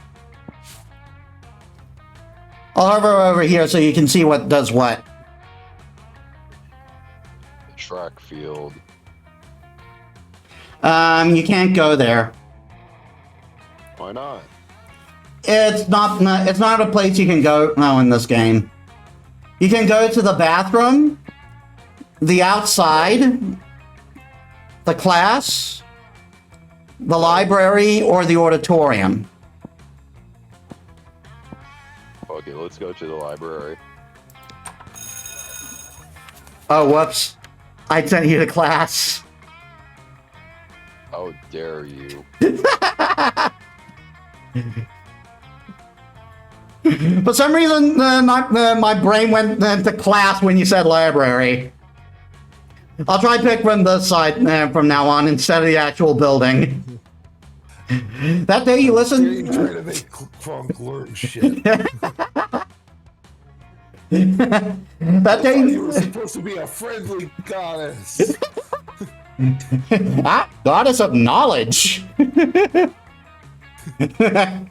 me to the library where there's more knowledge than in the classroom. I mean, fair.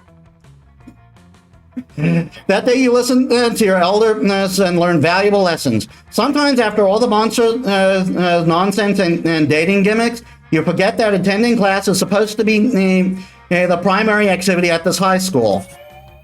Gain +2 smarts.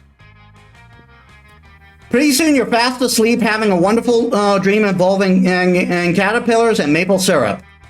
Suddenly Polly and Damien are in your dream with you, except you're not naked except they're not naked like they usually are in your dreams.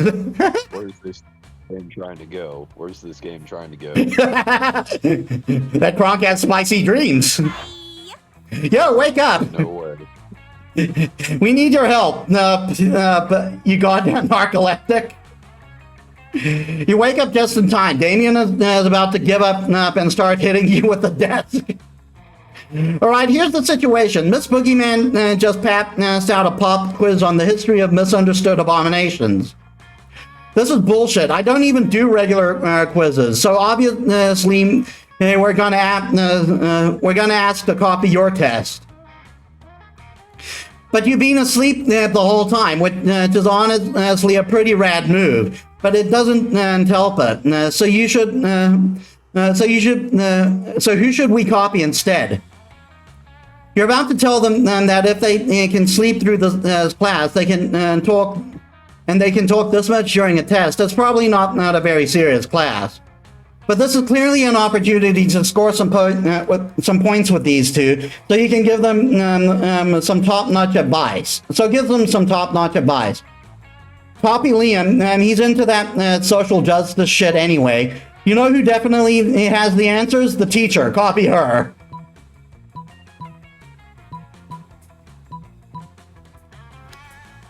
Are good answers.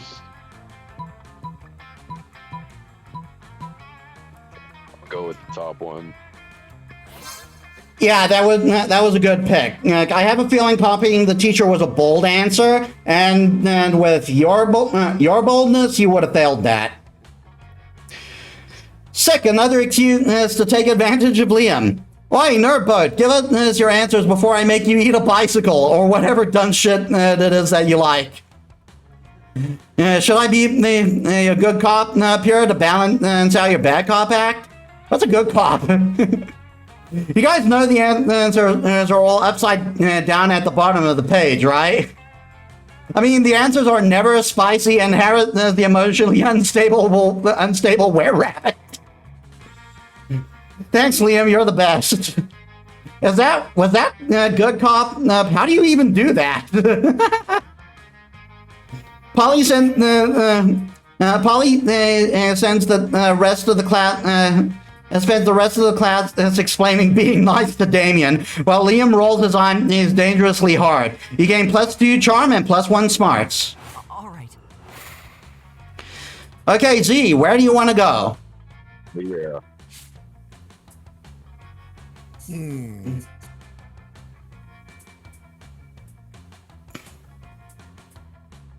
If you pick library, I'm taking your ankles.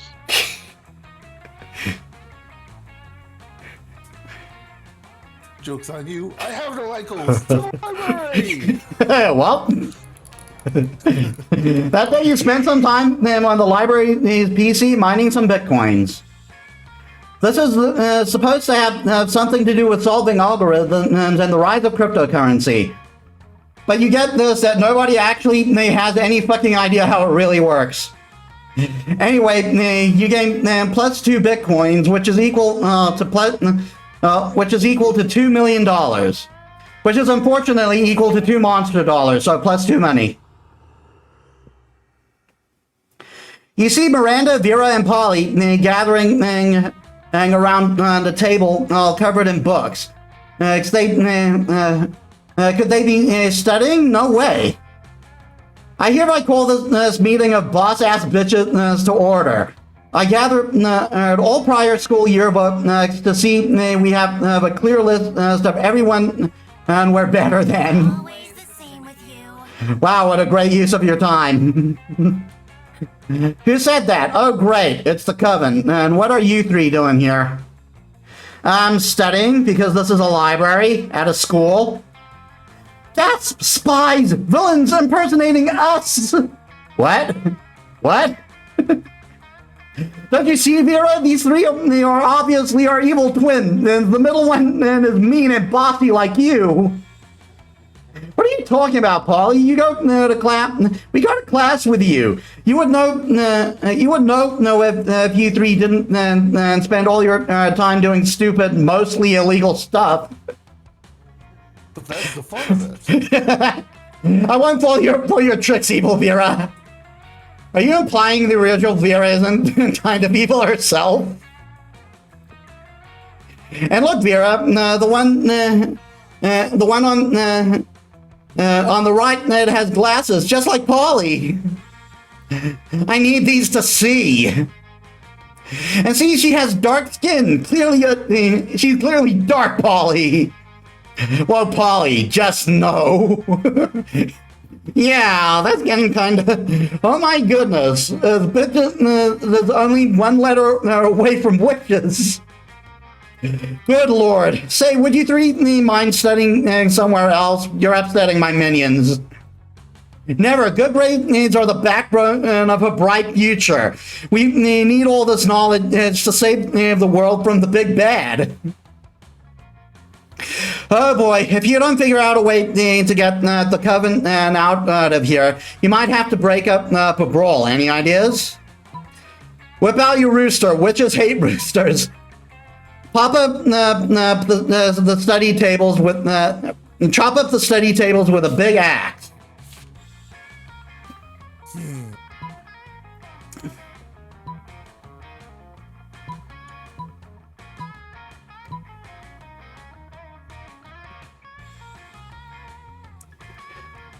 Given your stats, either of these might actually be good.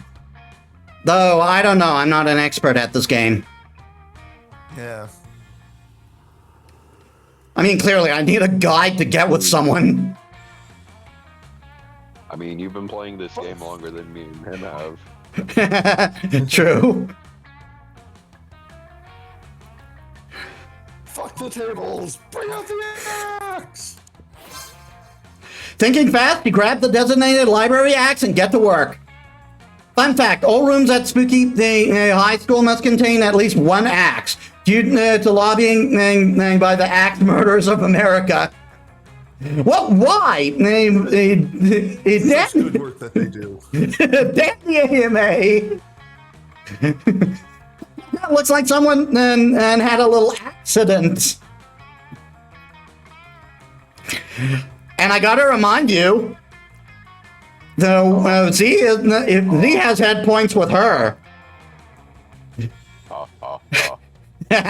No, I think I think he is doing that entirely on I think he is doing that entirely on purpose. Well, on purpose or not, it looked like there's no place to study anymore, is there, ladies? Fine, we're leaving, but you haven't seen The Last of Us. See, that's exactly what our evil duplicates would say. No, we have class with you guys next period. Did you forget? Class, who has time for that? We're forming a secret society. Okay, whatever. I guess we won't see you later then. You probably will see them later, or will you? Who cares? You gain +2 charm, +1 boldness either way. Nice. Oh dear. It just automatically went for this. Everyone chooses an animal. Say your choice out loud to the rest of the players before clicking. Okay, I'm going to go with fox. Because that's my go-to.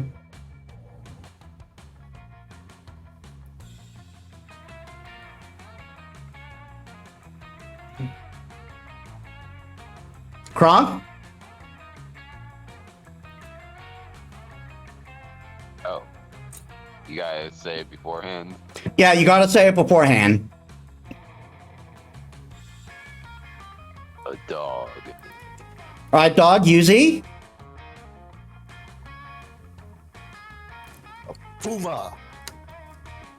A puma.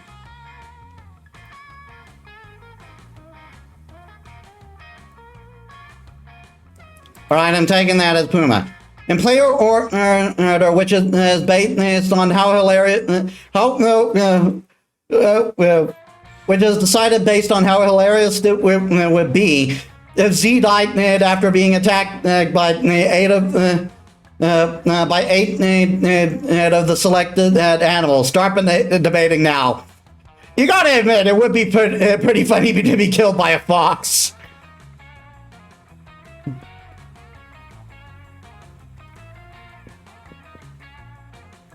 Well, I mean, yeah, they would be going like all the time. Yeah. Yeah, that would just cause me to just drive a spork through my brain or something.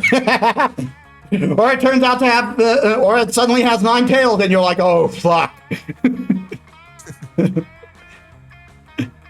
Yeah, so I think we're in agreement on the fox thing. I think puma would be the next best one.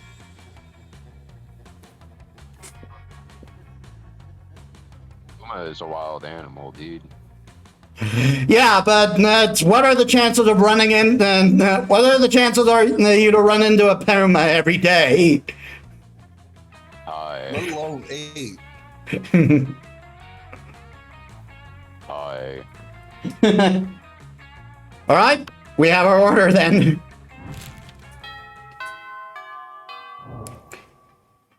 Let's go. Oh, it's lunchtime today. Okay, so Um,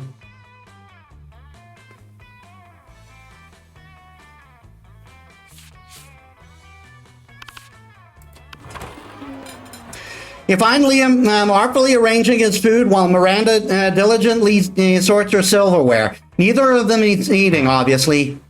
Have you found it yet? I'm trying, Liam, but finding the perfect silverware for your cafeteria food pick is an art, not a science.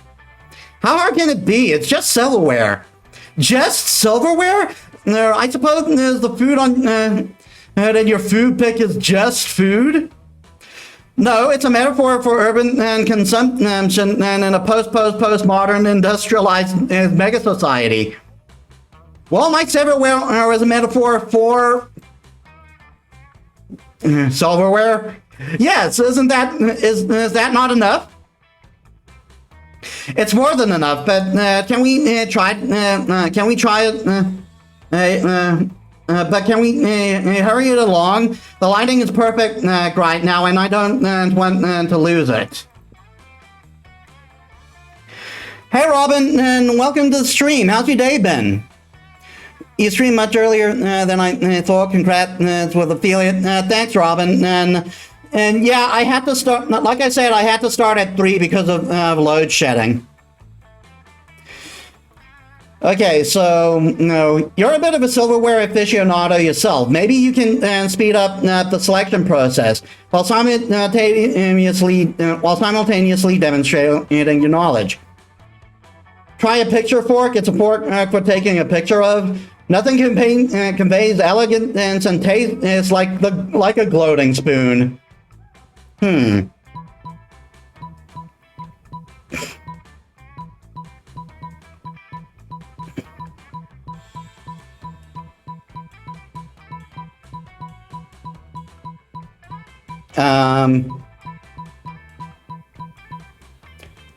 Oh no, wait, I'm not selecting based on a stat. I'm selecting based on who would impress them more. Oh, I think our time zones are different than I thought. It's for here, like, this is starting.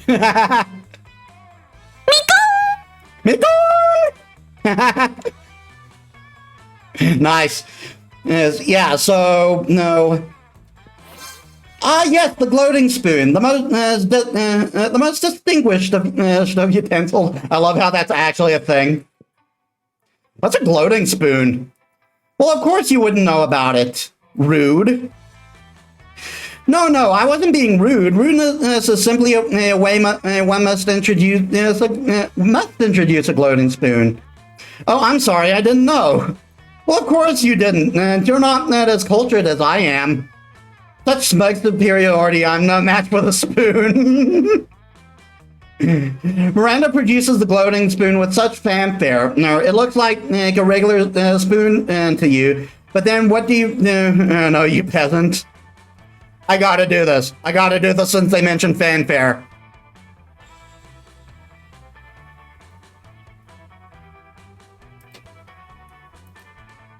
Oh, whoops.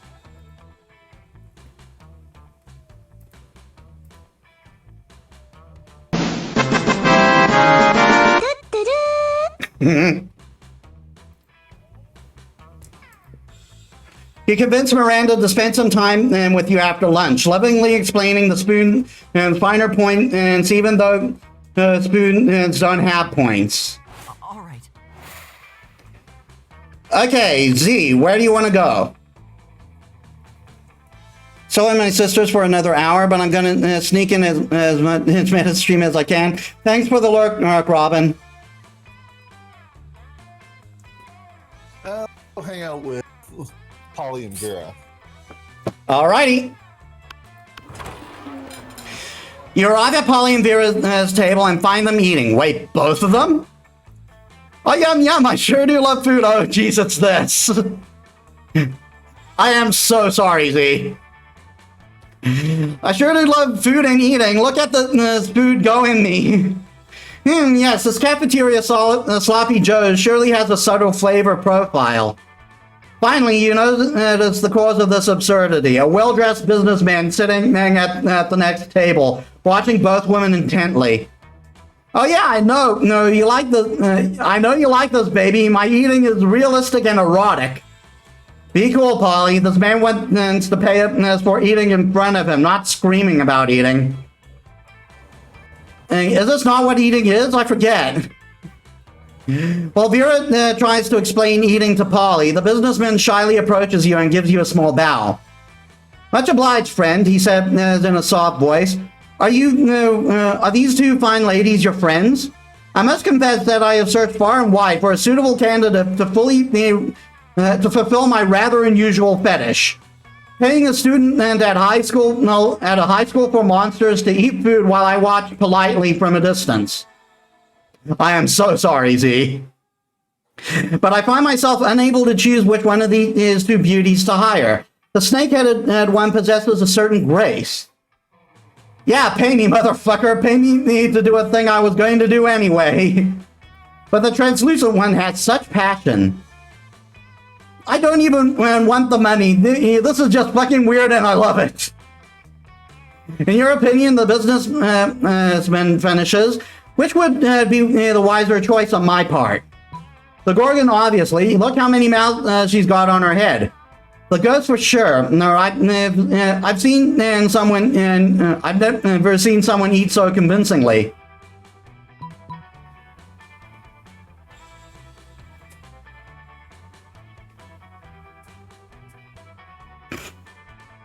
You know, Agent of Chaos, go with the ghost. The businessman nods thoughtfully. You know, you're right. Never before have I believed so fully that someone was actually eating real food. Yep, that's me eating real food with my real mouth and teeth. Are you kidding me? That's convincing you? The food is falling right through her body onto the floor. I wonder if that's a Casper reference. You know that Casper, that old live-action Casper movie? Yeah, I know what you're talking about. Don't hate me just because I'm efficient at eating. Don't worry, I hate you for other more private reasons. Yeah, hate me, motherfucker. What? Sorry, can't hear you. Too busy eating real food. You team up with Polly and make her eating even more realistic. She passes her food through her body to you, and you eat for her. It's pretty hot. I am so sorry, Z. Sure. All right, where do you want to go? Where do you want to go? No, Kronk.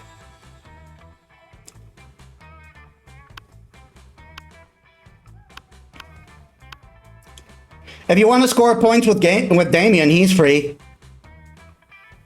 Y'all chose all the good spots. So gonna go for Damien. Fuck it, top right. Top right with the cat girl.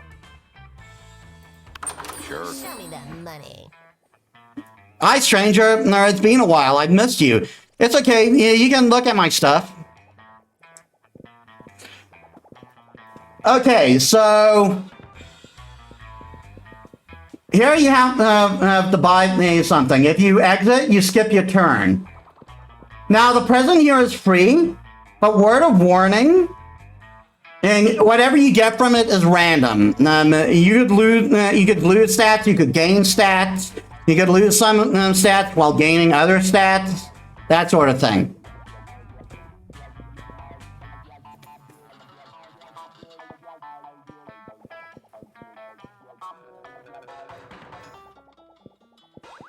So, what do you want, Kronk? The box. Later. All right, taking a chance on the box. Let's see what's in the... Suck my jingle bell.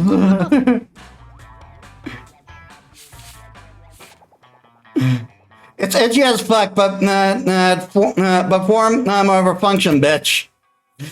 It looks like you lost boldness and fun, I think, but you gained a lot of charm. Everybody chooses a movie. Say what choice out loud to the rest of the players before clicking. Ghost in the Shell.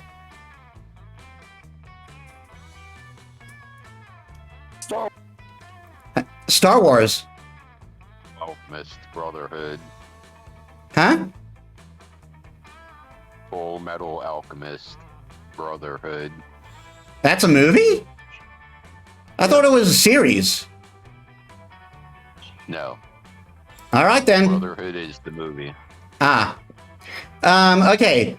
Player orders decided based on how idiotic it would be to do a 10-hour remake of the movie. Start debating now. I mean, Full Metal Alchemist already has a TV show, so...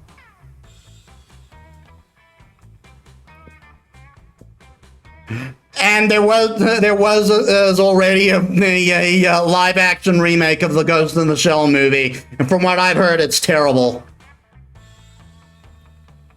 But they got the TV show. Tour Vertical Edition. Because you know how some idiots decide to film home video home with their phones in like the upright mode.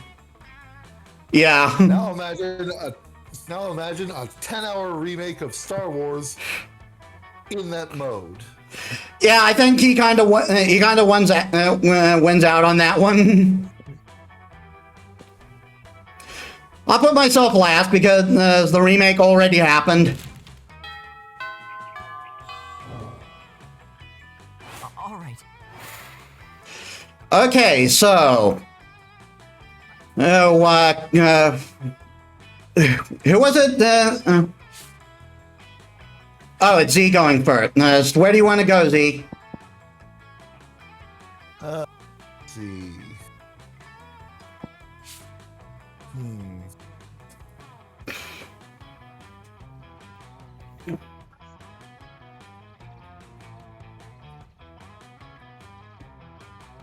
Where do I have to go?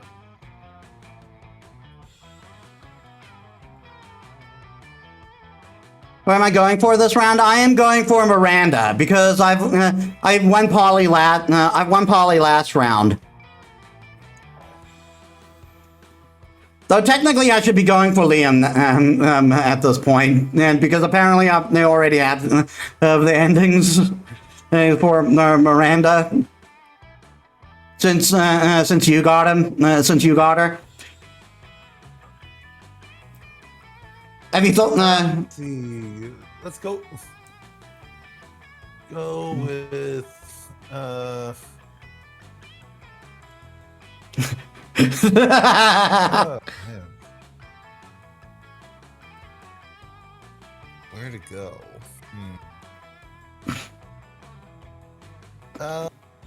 Go to. Yeah, let's go to the outdoors. Show me that money. The store is there, Z. Yeah, that's fine. Ow!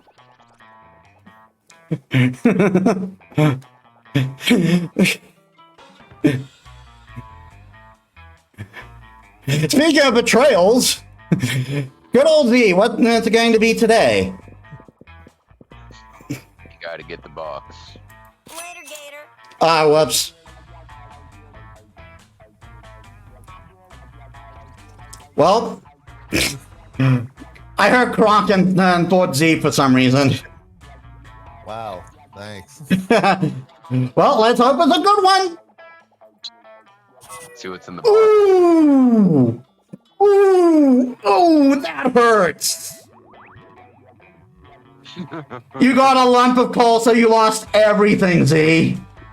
Fuck you, Kronk. Sure. Okay, where do you want to go? Sorry for your loss. You want to go to the library? I'm going to the bathrooms. All right, to the bathrooms. That day you skipped class just to hang out in the bathrooms because you respect no authority. I guess some people just want to see the world burn. By skipping class and hanging out in the bathrooms. You get +0 shits and gain +2 boldness. You see Damien about to punch some noob when suddenly a dimensional portal opens between the two of them. Oh dear. This guy is trolling us. Hey, what the hell? I was about to punch that noob. There will be plenty of noobs to punch my fearsome paramour when you are mine. What? I have traveled across time and space to find a fit commander for my armies and for my bedroom. Oh, you want me to come to your kingdom so we can kill people and fuck? Wouldn't put it quite so crass. I wouldn't put it quite so crassly. Fucking metal. Still sounds sus. Well, I would, and that sounds doper than hell. Which isn't hard because hell is lame, but still. He wouldn't know what hell is like. But if Damien goes to another dimension and to fucking kill people, who will, well, he fucking kill people with you? There's only one thing to do. Defeat the prince's entirely shitty army using nothing but colander and some grapefruit. Or show Damien the picture of the prince's armies wearing clown shoes and assless chaps. Let's go with that bottom one. I have a feeling that's a wrong choice, but sure. It's creativity. I thought for sure it was fun. But good job, Kronk. You recalled a full page of glossy page glossy photograph you saw in the latest issue of Bad Armies magazine. You pull out your backpack and show it to Damien. It depicts the prince's army wearing floppy shoes and assless chaps, braiding the opposing forces' hair. What is this? A fucking performance piece? Where's the gore? Where's the carnage? I want an army like a steel cube full of crotch kick and badly suppressed emotions, but the fully mobile, not this fully mobile Tea Party. Now, fighting isn't everything, Damien, and I'll have you know that opposing army is consistently rated my soldiers higher on friendship and customer service than any other. You lost me at fighting isn't everything, man. Go buy our army some ass armor, pacifist. The prince returned dejectedly to his dimension, and hopefully to follow Damien's advice. You gain +2 fun and +1 smarts. Nice, so you are no longer negative of fun. Let's go. All right.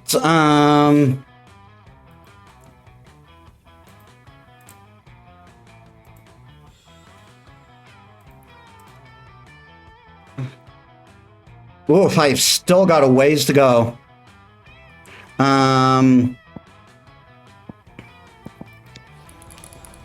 Looking at the guide. Yes, because I went to succeed. You are the guys who decided to go blind. I never said I would. Besides, we don't have to necessarily compete. We can actually help each other. And since we're not going for the same people, I have no intention of screwing you guys over. The day you spent some time. How would you know that? Because that's always been like a thing in this game since day one.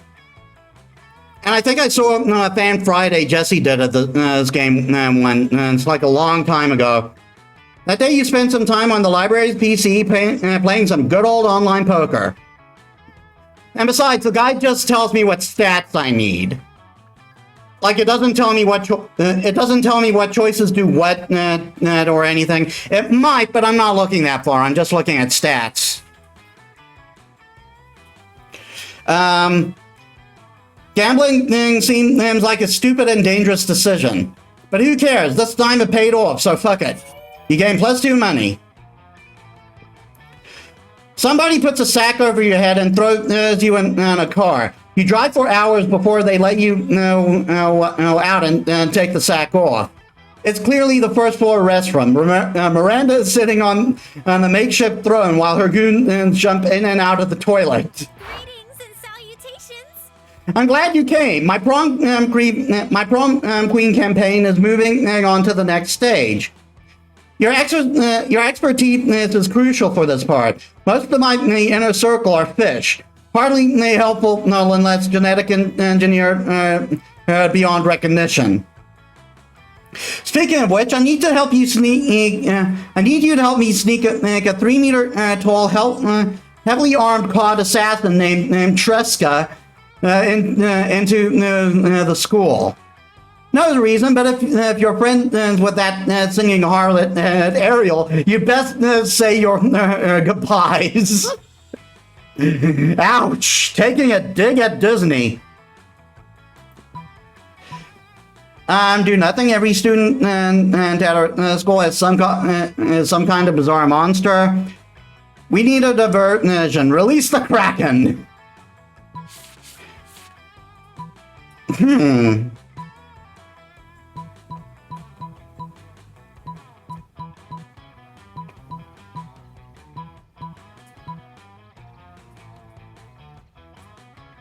Part of me wants to go with diversion, but I'm not sure that if that's one of my higher if that's for one of my higher stats.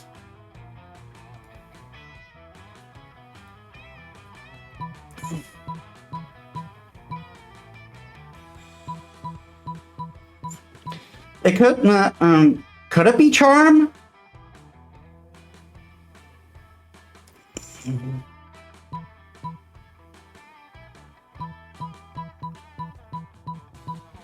I'm going with the safer option.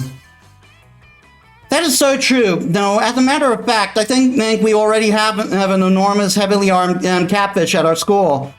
Tresca can simply kill him and take his place. It's as father always says. You can't make an omelet without severe collateral damage. This is the sort of plan Tresca should have been able to come up with on his own. He's the assassin, after all. I almost did a lower class job. Phew, you saved my dignity. Doing a cod job is like 100 ranks beneath me. Right next to being from Iceland. Ouch. You just averted a real crisis here. You gain +3 boldness. Which is not a stat I need. But whatever. Ooh! Let's go. On the weekend, you're out at a park, doing some homework, practicing your best slurking. Practicing your best lurking under people's bed poses. This is spooky high school after all. When you're greeted by the sound of money waiting to happen. So, motherfucker, get ready for a dope business idea. Brought you to my team best business people. God, I told you we're not doing team names. What we're doing is getting ready to recruit investors. We have the greatest improvements. We're going to reinvent the wheel. Except in this case, the wheel is a bucket. We're reinventing the bucket. So we realize that the bucket can be pretty extreme if they're big enough, but are they really big enough? No, because buckets have bottoms, and that means that they can only hold as much as goes between the top and the bottom. So if we remove the bottom from the bucket, then the amount of water the bucket can hold will be unlimited. Sure, let's go with that. Yep, that sounds totally correct, and like the perfect plan for sure. Yep, no downsides here. So now we need the super wealthy investor who can sponsor the manufacturing of our dream bottomless buckets for us. How do I put it delicately? Do you know anyone that's fucking loaded?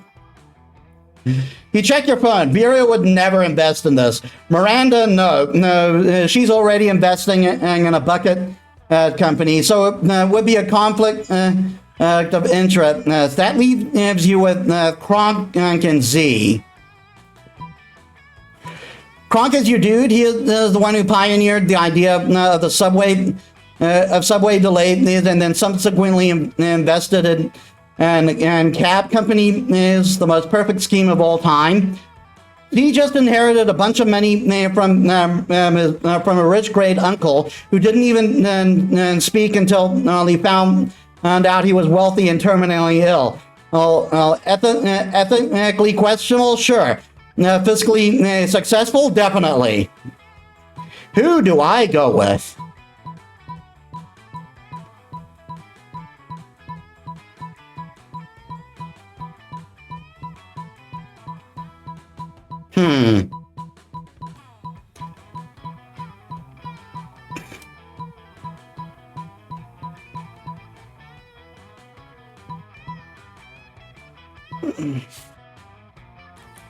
Oh dear. I mean, I don't know how much help I can be considering my stats got wiped. Yeah, that is true. Kronk clearly has more money of you two. Woohoo! We're gonna be the very best, like no one ever was. To catch them is my request. To train them is my cause. Yeah, you are. With Kronk's funding, we're able to perfect the bottomless bucket. Gone are the days of simply carrying finite amounts of water in solid containers. There's no goddamn way this is going to work in reality, but you run a Star Kicker campaign and the pre-sales are through the roof, and that's what matters. I sure do hope we don't have to actually deliver on this fucking thing. Nah, man, we're just going to take the money and advance and then split seas. A bottomless bucket, that never would work. Calling out Kickstarter. Oh, that's fine too, I guess. Hooray! You gain +2 fun because that's fun to trick people all out of money, and you also gain +1 of which you also gain +1 of +1 money. Yes. Everyone chooses an object. Say your choice out loud, and the rest of the player to the rest of the players before clicking. I'll choose a mouse. As in a computer mouse. A chair. And you see? Garden weasel. An object. Well, no, a garden weasel, something to tend your garden. Oh. Like till the earth or something like that. I have never heard of that. Player orders decide on how cool the next indie sensation and selected object night would be. The hero's main weapon is selected is the selected object. Debating now. Not gonna lie, I think Z's won this one. Although I have no idea what a garden weasel is.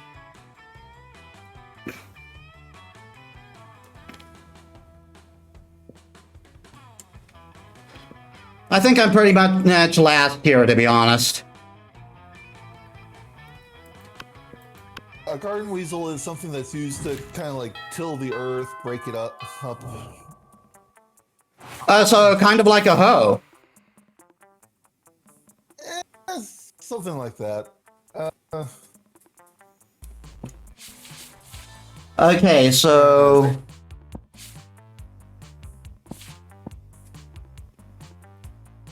Oh, no, I almost went for you. Oh, where do you want to go, Z?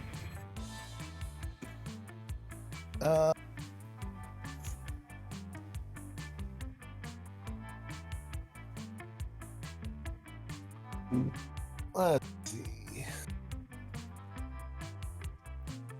Just so you know, the shop is in the classroom. So, you know, Right.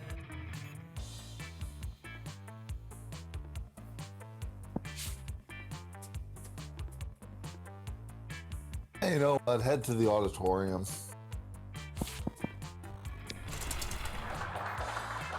that day, while rehearsing for the class play, it's as though the muses themselves have descended to give you a figurative blowjob.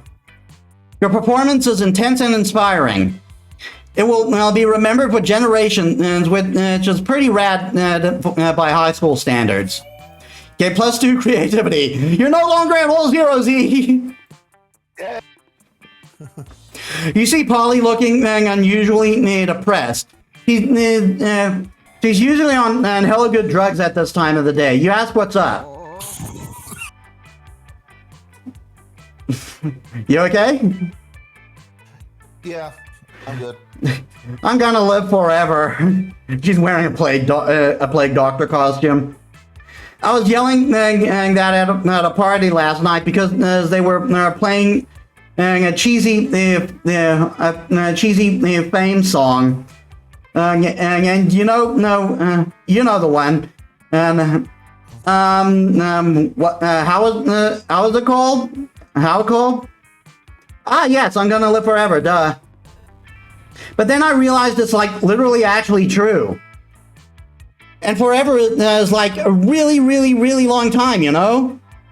And what if I run out of stuff to do? And what if aliens take over and they ban partying? And what if the Earth blows up and have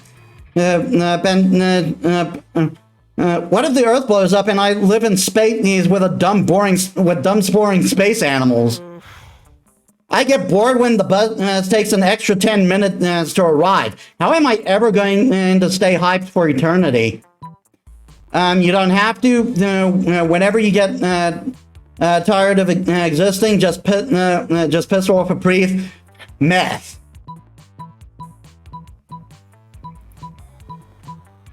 You know, either one sounds like a good option. Considering what I know of Polly, just based on the minuscule amount of time spent, let's go with meth. Not so bold. Yeah, your bold stat was too low, but to be fair, I think this was a no-win situation for you. Yeah, Meth? thanks, Kronk. Just like regular meth? Not even double meth? Not even double meth? Hyper meth. What about meth plus? I was bored of regular meth before Breaking Bad was out of its first season. And I've been bored of all the advances since that time I took a bunch of Bolivian and ultra meth and dug a tunnel to Australia. Yeah, whatever. Regular meth is fine, nerd. Stung by Polly's words, you decide to try Bolivian ultra meth. You end up having to invent a time machine. You end up having to invent a time machine that to correct that mistake. You lose -3 smarts, a good chunk, and a good chunk of your health. Oh dear. Sure. Okay, where do you want to go, Kronk?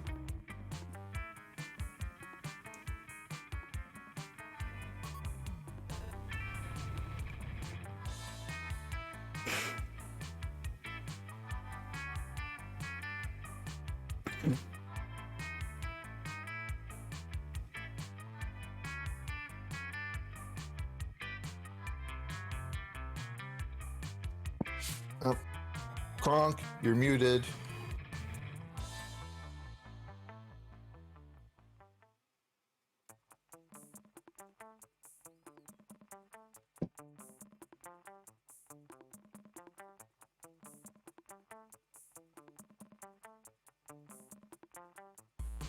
Kronk? He's muted now.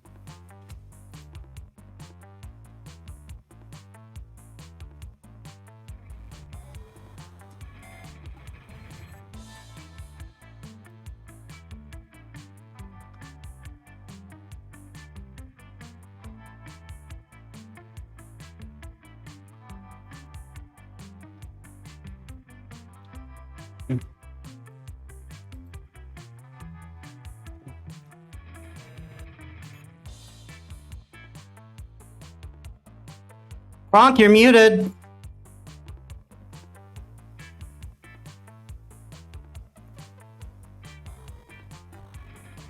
I didn't even realize. Okay. I'm going to the store. All right, the store which is in the class. Give me your money.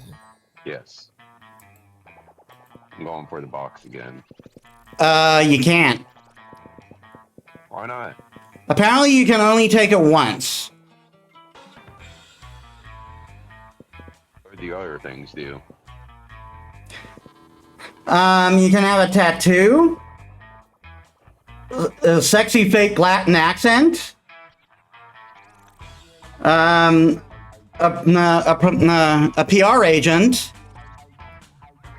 some practical yet kind of funny glasses, a Russian novel with an inside approach to universal matter such as love and death, a tampon used by the former prom queen, or a motivational poster. Go with the tattoo. With what? The knife. The tattoo, okay. Later. Okay, so you gain some boldness. Let's go. And I am going to go... That day, an epic dodgeball match takes place. Amidst the battle, you spot a fellow player that seems utterly discouraged. She thinks she's not worth anything at dodgeball, and she attempts to throw the ball at herself. You explain to her the many ways you think she's unique and wonderful, while also defending the many pleasures in life.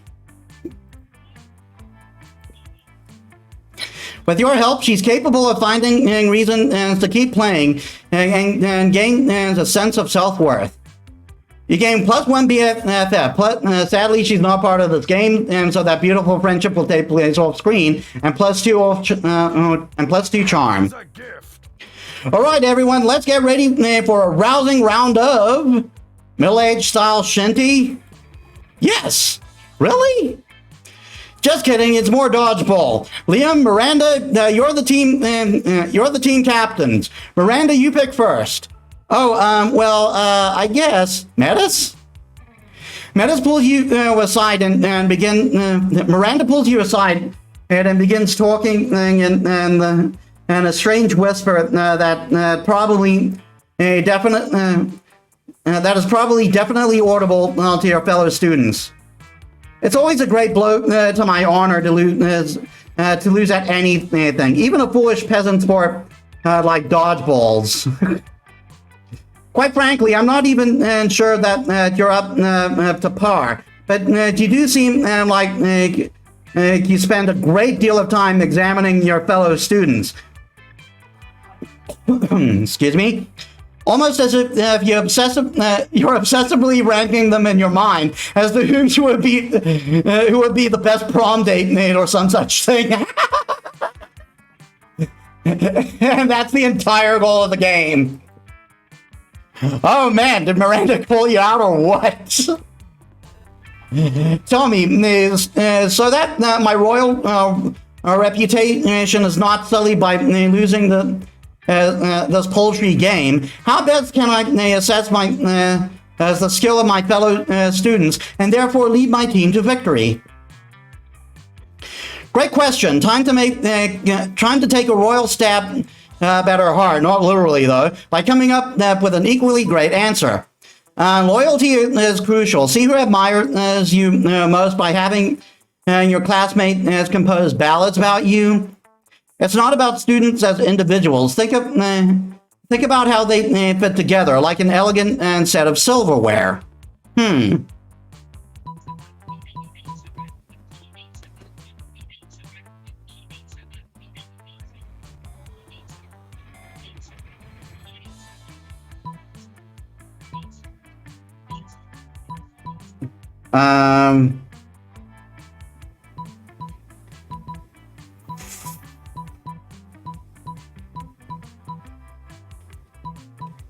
The bottom sounds like a charming answer.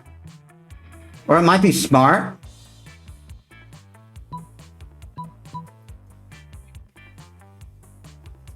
Oh no, it's probably the top is probably a charm. I think that one's smarts, which I can win in. But I can also win the charm. Darn it, it's creativity. I can never pick out the creativity. Oh yes, of course, loyalty, the most important quality if I'm to lead my fellows blindly into battle. No, even fake battle. All right, fellow students, and so generous inferiors, if you wish to join me on my surely winning dodgeball team, you must serenade me to my favorite topic, me. Acceptable. Is include my beauty, my intelligence, and my talent, and my ruthlessness, and my humility. Begin. Oh, Miranda, you human fish, you're such a whiny, stupid, stuck-up bitch. All you think of is yourself. You do. All you do is whine and pout. Are you the only thing you care about? How dare you speak of me in that tone of song? You insubordinate demon. And the worst of all, fish and bitch don't even rhyme. In my kingdom, the use of false rhymes is punishable by beheading. And you, Metis, this is your fault. Why would you ever open me up to being a vulnerable target for false accusations and false rhymes? Miranda storms off near tears. Damien shrugs.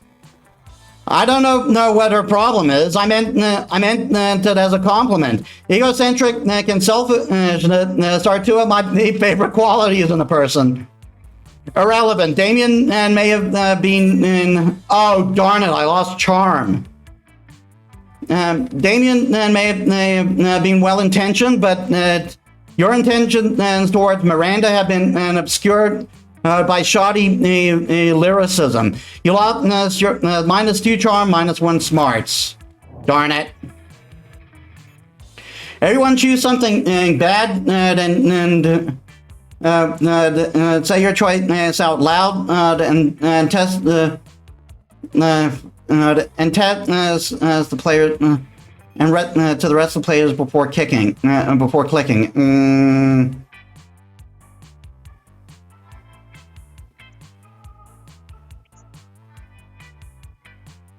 I don't want to go too extreme on this. Getting your stats wiped out by a lump of coal. No, I'm not bitter or anything. What are you talking about? Losing weight. You're projecting. Shut up. Losing weight you're trying to gain. I'll go with that. I'll go with that one. A hippopotamus riding a bicycle. It'll be bad for the bicycle for sure. By player order, it's decided that on how likely it would be for mankind and to parachute to the selected thing part. Start debating now. I mean, I think the order is pretty self-explanatory. All right. Oh, darn it! I am so sorry, Z. I did it again. I completely... My brain just completely went into thinking I was first. If it's any consolation, I just screwed myself. Snatch Miranda away from her. You arrive at the chosen table to find Miranda folding napkins at Vera. Do you know what this napkin is for, Vera? No. I'll take that as a yes. It's the rose-shaped napkin fold is for birthdays between the ages of 12 and of 16 and 22. Miranda's hand moves fast as lightning, turning the rose into a gorgeous white swan. By contrast, this swan is for our first weddings and third weddings, the swan and swan giveaways. As a fashion enthusiast, I have never been so bored by a piece of fabric. Oh, and this black swan folding is for weddings where you plan to brutally murder all the guests. Not very popular. Not very popular. The black swan folding. Yeah, I wonder why. Okay, that's sort of. Unless you're into that kind of thing. Okay, that's sort of cool, but I'm still aggressively uninterested. You happen to have some napkin foldings and seals of your own. Maybe you can spice up the interaction. You decide to show off your most impressive napkin fold. If you fold the napkin like so, it's a self-aware napkin whose sole purpose is to fold more napkins. The arriving snake napkin fold is for when it's time to leave Vera alone and stop explaining napkin folds.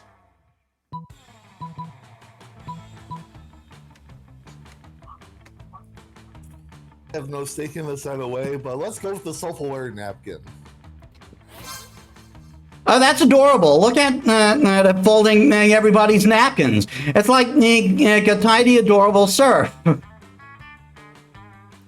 It looks like it's folding the other napkins into more self-folding napkins.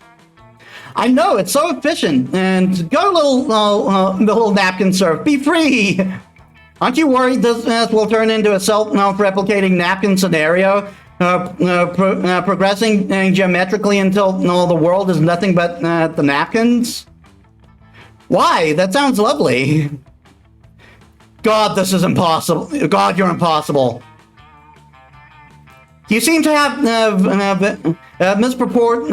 mispronounced impeccable. Whatever, I'm leaving before the napkin folk take over the world. Vera leaves you alone for a romantic lunch with Miranda. You can't hang out for too long, though. You've got to stop those napkins before they take over the world.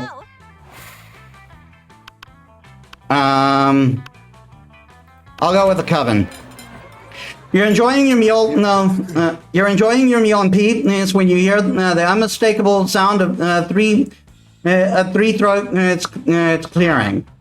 Ahem, ahem, ahem. Yes, hello. As you know it is customary for the benevolent witch coven and to have as an ally a one malevolent creature of some sort. And since Liam has apparently decided that he's too cool for us now, I mean, and because your incredible resume looks good, Here to save the day. we have decided to accept you on a trial basis as our supernatural companion and for our one adventure. Adventure to exceed 3 episodes or eclipse the main plot arc.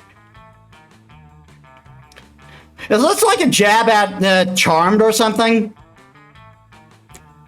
As a consideration for your willing participation, we'll even allow you the choice of adventures. 3 episodes, you could knock out some of these adventures by the end of lunch. It actually sounds fun. The cover gives you 2 options. Stop the crime. Stop the crime who has been taking over. Stop the crime ghost who's been taking over children's body and filling them with and using them to rob banks. And so you have never you have a never before seen plan. Take on the greatest villain of all time, inequality.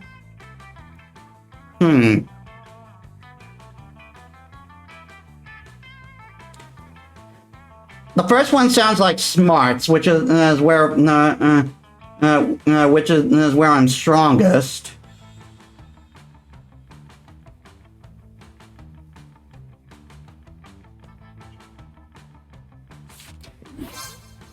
You put a stop to the crime and goes crime and the only way you know how, with fake beards. It's working now that all the children have fake beards. The crime ghosts can't tell their children. I'm sure Z's face palming right now. He's got no one to possess. Yep, that was totally your plan, and you definitely didn't start slapping beards on kids and hope for the best. Excellent, and the day is saved once again, thanks to the Coven and our faithful psychic Metis. What's that? You want to know? You want to know about payment? We're sorry, but the contract clearly states that this is an unpaid internship. Hey, I gain creativity.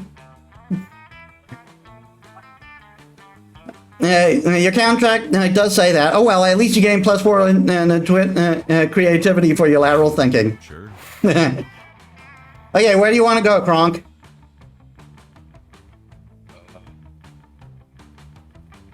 Let's go top right.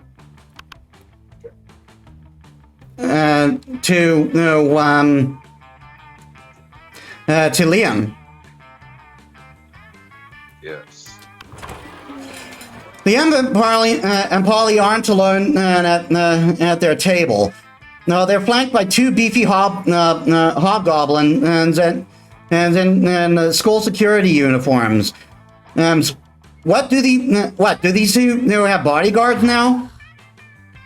They aren't bodyguards. They're food guards. Principal Giant Spider found out that we weren't eating during lunch, so we assigned guards to us because he thinks we have an eating disorder. But one's a vampire, one's a ghost. They don't need to eat.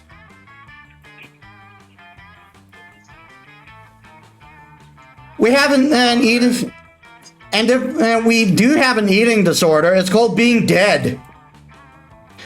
Except it's not an eating disorder; it's an identity and a lifestyle, death style. Whatever. The point is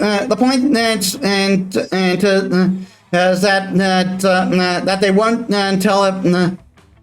They won't tell.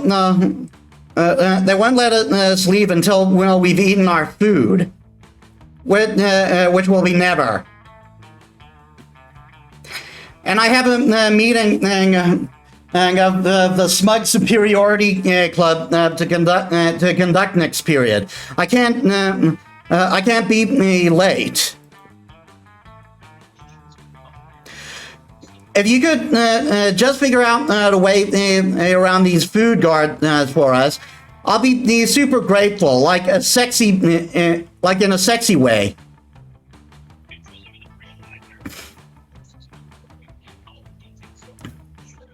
Well, you can't say no to that. Time to enact your fiendishly clever plan. Dump all of Polly's food onto Liam's plate. Dump all of Liam's food onto Polly's plate.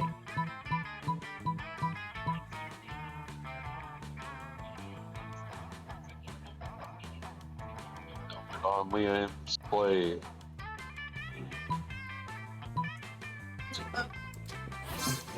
With all the deftness and raw sexuality of Indiana Jones, you empty Polly's food onto Liam's plate and his lap. Ah, stop that! It's too much food. I can't even artfully arrange it for a decent food pick. Meanwhile, I seem to have eaten 100% of the food on my plate. No problem. Nothing to see here. Lucky for you and Polly, the hobgoblins are complete idiots and with no object permanence. And they instantly believe Polly's lie. You traitors! I thought we were in this together. You thought that was your first mistake. I stay high all the time, and so I never think. You and Polly ditch the cafeteria and then ditch school, and then do many do so many drugs you end up in a ditch. So responsible.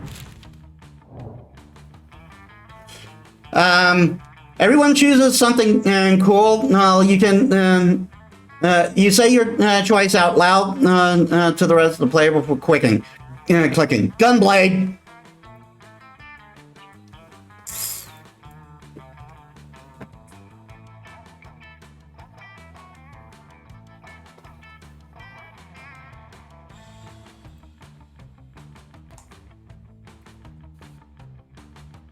A fire-breathing tiger on a unicorn.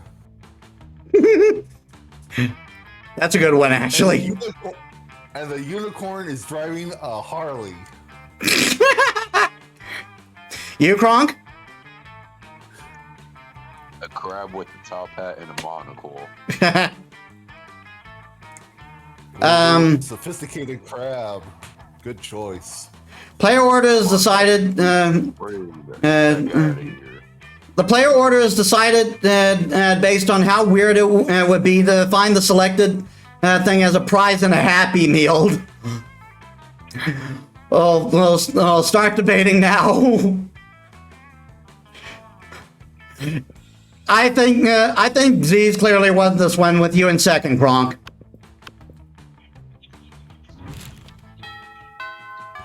Ah, dear.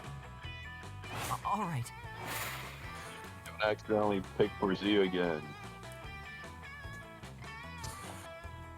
Oh no!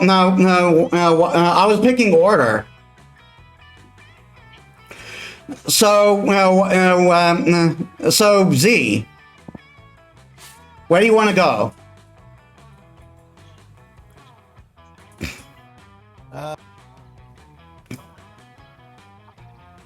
Gotta get them brains up, big dog. Yeah. Okay, so The class. that day the teacher is just tired of teaching, and he recurred to the classic technique of not giving a shit and putting on some kind of historical TV show for you to watch. Hey. What you don't expect is that it's super effective. God bless the golden era of television, and the TV show is is compelling thanks to the ridiculous amounts of nudity and bloodshed. But at the same time, you actually learn a lot about history. Okay, and plus 2 smarts. So it's obvious. So it's obviously not History Channel. No, then. But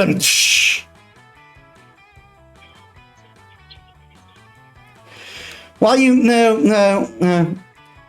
may be taking your education seriously for once, Polly sure doesn't seem to be. She smells like a distillery got drunk and banged another distillery. She was barely sitting up in her chair.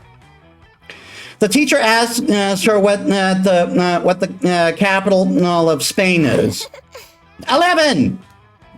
Wait, nope, that's wrong. I mean X. Where X is the correct answer to this question. The teacher stomps over to Polly's desk, grabs her by the chin, and sniffs her breath. What's that breath? Polly, she asks, are you drunk in class?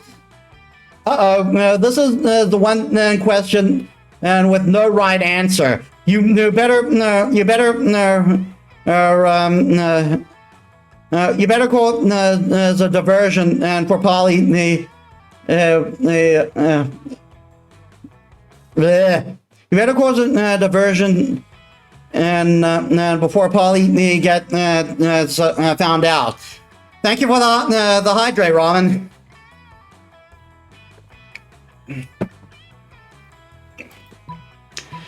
Release the ferrets. Say, Polly's not drunk, you're drunk.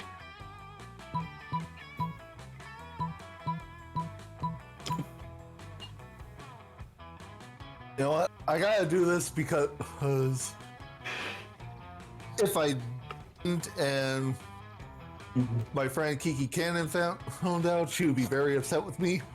Release the ferrets! Not so fun. To be fair, again, I think. It's a. I still think it's a lose situation with your destroyed stats. You release. It still amuses me. You release the emergency swarm of ferrets, and you keep hiding. You keep hidden and in your underwear. You watch them. You watch them all immediately die as they enter the aura of alcohol vapor surrounding Polly. Oh no! Oh dear!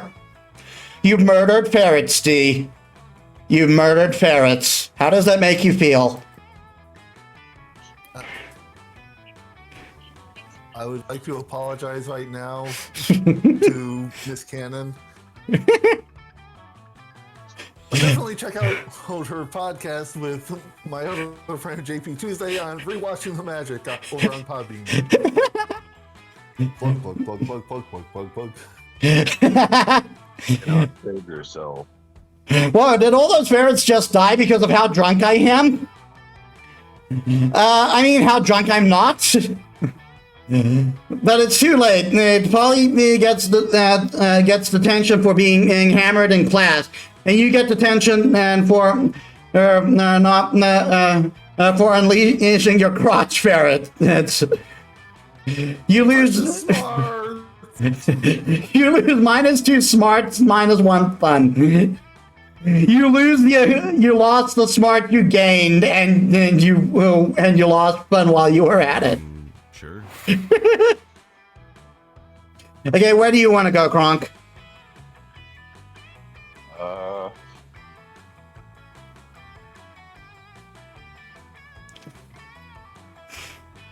Let's go to the.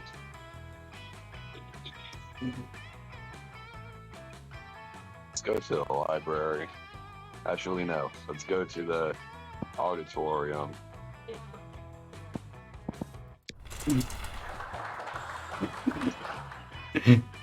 That day, while rehearsing for class, you are struck by the lightning of inspiration. You come up with the ultimate nickname for yourself. You tell everyone and to call you by it. Also known as one of the 7 most douchebag moves in the world. But the nickname is so awesome, inventive, and appropriate that the people decide to go with. That people decide to go with it. It's quite the feat. You gain +2 creativity.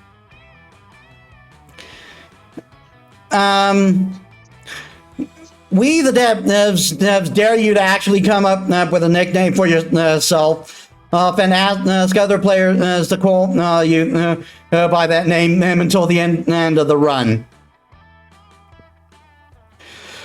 But none of that matters, because tonight you're going on a date with Polly to the casino. I only have $1. Ah, yeah, I love casinos. Z, Kronk's muscling in on your girl. Considering he wiped out my stats. I didn't know such thing. That was Metis. Yes, he did. Metis, I blame you. Rejected. They combined and my three greatest loves: bad life choices, risk, addiction, and getting fucked up. Did I think three greatest loves? I meant three. If the number between 3 and 5. So, sorry, I'm always pretty blasted because I'm so excited about this casino. Come on, and let's make some disastrous financial decisions, and show me how fiscally irresponsible you can be, baby. You heard the goat. What you're gonna do? Walk up to the closest blackjack table and bet it all on red. Find the nearest horse race and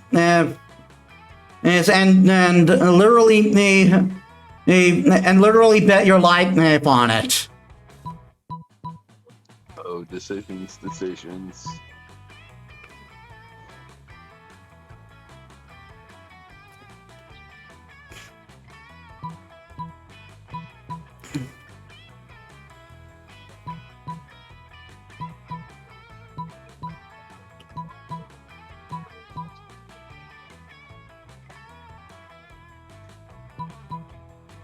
Both really good. They're both really good. Yeah, it just depends on what stat they are and whether you have the stats to succeed at it.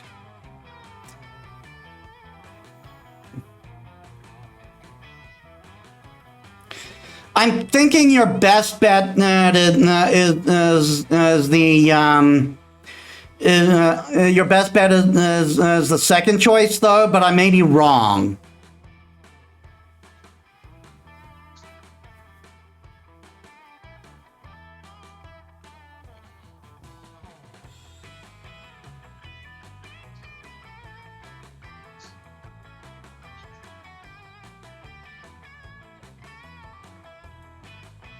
Yeah, let's go with the bottom one.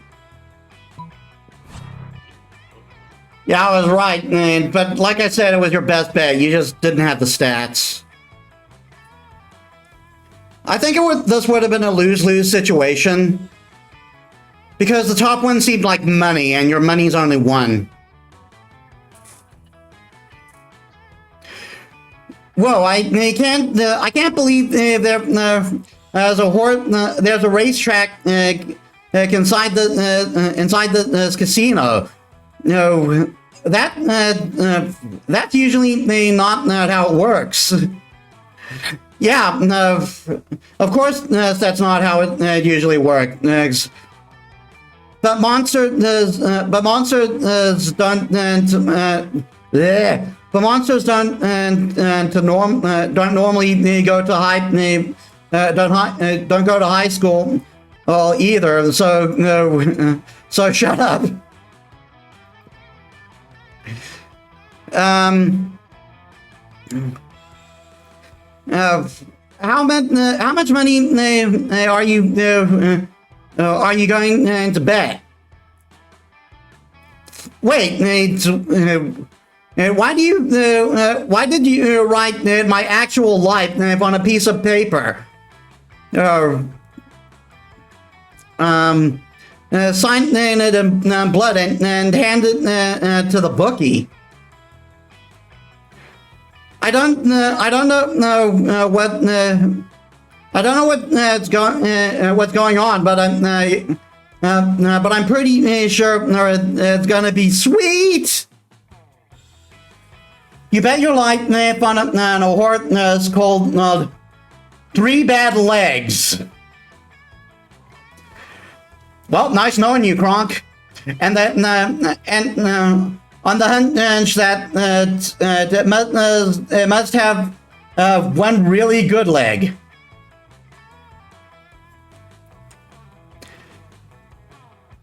But no, it turns out it's only got the three legs. Oh, your horse is losing. That's such a sweet, it's elaborate way to of committing suicide, so we can be ghosts. So we can be ghosts together. What? No, you were just making an idiotic gesture. You don't want to die. You don't want to die. Your horse lost two more of its legs.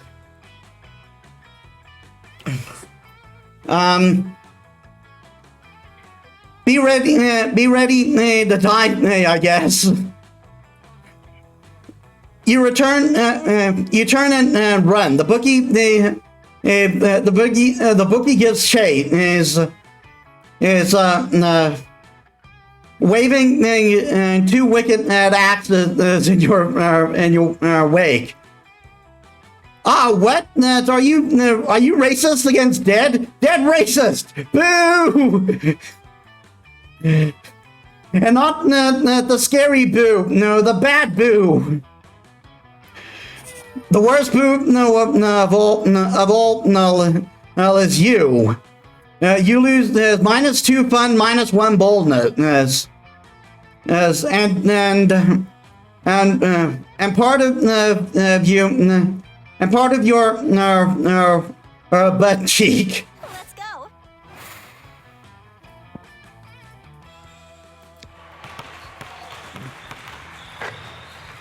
That day, an epic dodgeball match takes place. Many people fall during the match. You can't take anymore, and you valiantly go straight to the team's leader and start negotiating a truce. After hours of intensive diplomacy, you commit to the agreement, and what an unexpected twist!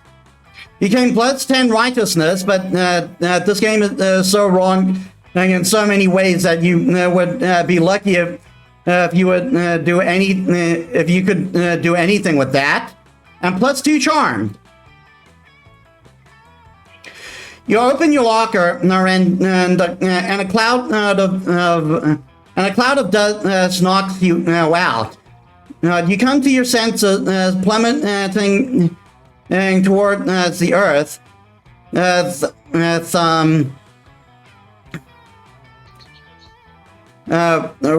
rapidly approaching terminal velocity. You fall into the school's backyard. Into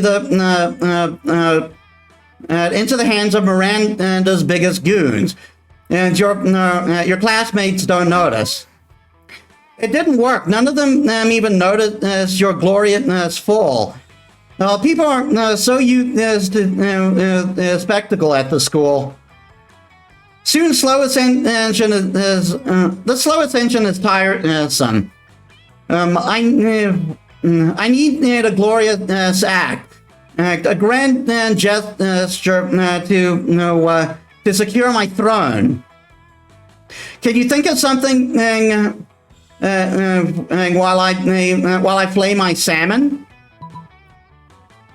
No more talk. We bring war. I will build the monument to you. Your Highness. It will rival the sun, and the atrocity is your family committed. Flaying your salmon. That's a new euphemism for something that we probably can't talk about on this stream. Oh, yeah. I've never heard it before.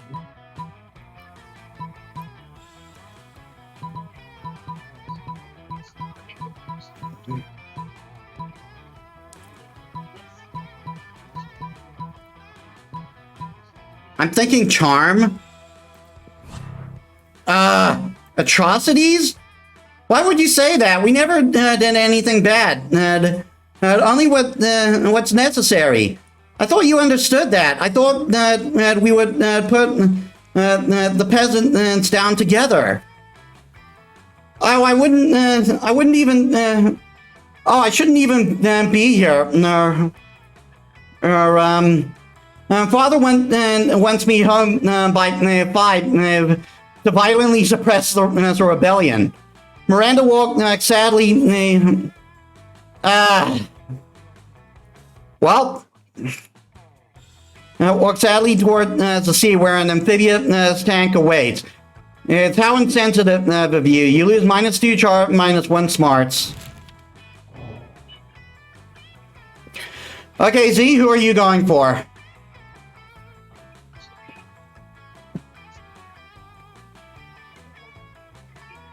I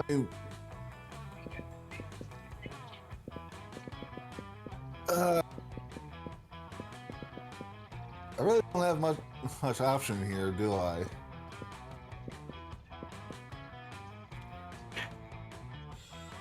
Considering my stats are shit. But you did, but you were earning points with Polly the entire game.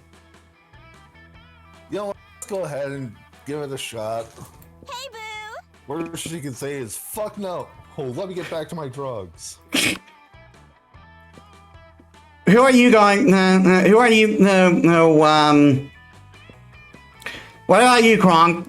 Who are you going to ask out?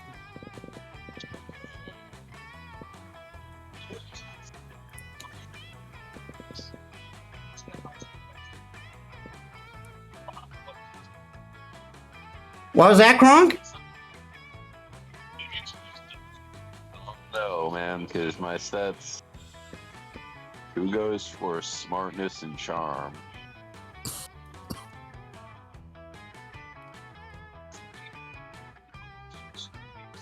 Oh wait, huh? Look. You know what? Tell with you. Oh, you can go with none of them? Polly. Hi! And I'm going to fail for sure, but All right.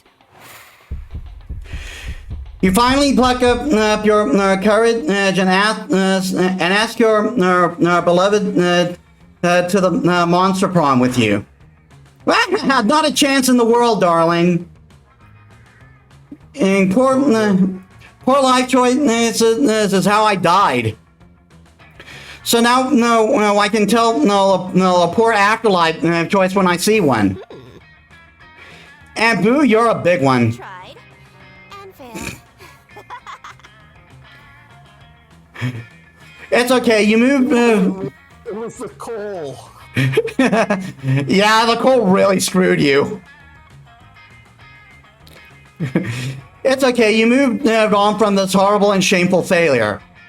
You became a functional person, and eventually you met a sweet banshee called Ash. You shared lots. You shared lots of common interests, and after dating for some years, you married. One day, in the middle of a casual conversation, you mentioned you couldn't get a date for Monster Prom. Despite your years of happiness, your marriage didn't endure such a pathetic revelation, and so Ash abandoned you the next day. It happened to me too, Z. It happened to me too. And thus you live the rest of your life alone and sad. And never forget, Monster Prom is the most important thing. Sure. You finally pluck your courage and ask your beloved to Monster Prom with you. Not a chance in the world, darling. It's not you, it's me. Damn. That's And- what they all say. and by that I mean it's you. See ya. Wait, Boo. Oh, look at the zombie. Look at the sad zombie. You couldn't get a date for Monster Prom, actually, and you couldn't get a date for the rest of your life. Some night it's alone in your bed. You wish sadness was STD because at least then you wouldn't get so much of it. Let's go. You finally pluck your courage and ask your beloved to the Monster Prom with you. Oh, are you really asking me to Monster Prom? How chivalrous and brave of you. Yes, I accept your proposal. I feel this is going to be. I feel this is going to have a twist. Oh, I can't to wait to order a poisoned apple online, so I can fall into a magical slumber until you come to my house. On the night of the Monster Prom. I see no issues with doing this. My knight in shiny armor. See you soon, my knight in shining armor. What? Love conquers all. Oh. Oh. Oh. I didn't meet the Hold on, I didn't meet the charm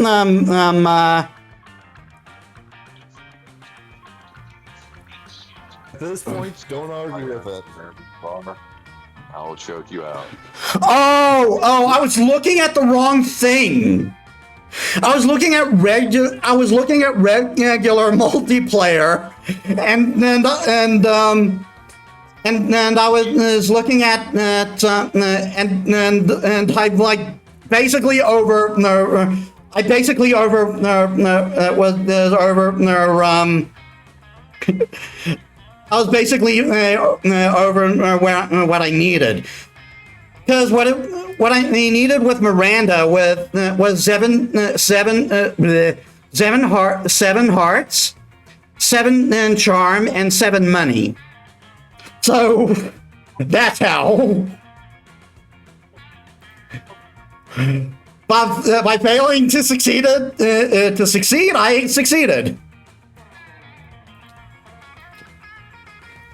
And definitely will be remembered.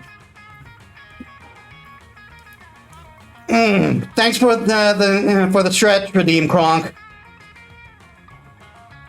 It definitely.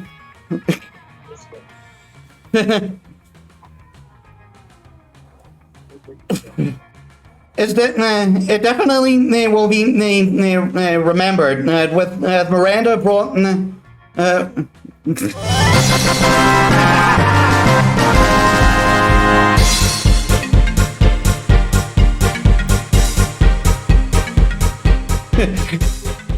Since Miranda brought the jester, a bard, and a scribe to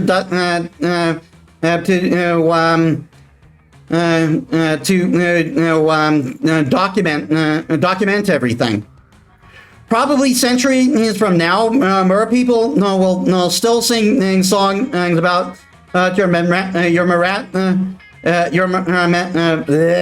magical prom dates together. You even shared a beautiful kiss, and what you didn't know at the time was that some weeks later, an entire Mer village would be destroyed to build a statue depicting it. Well, because your love is more.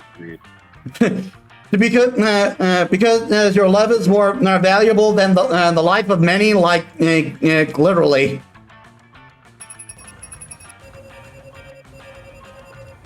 Because truly, romance is built on genocide. Most likely to buy a Saturn.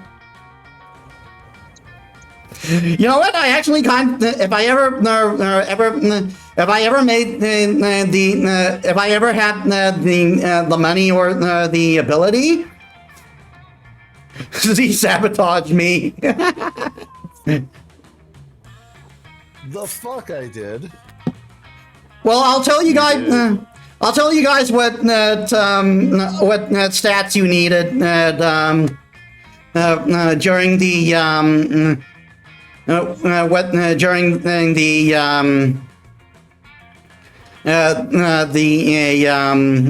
whatchamacallit? It's the credits. Miranda, most oblivious.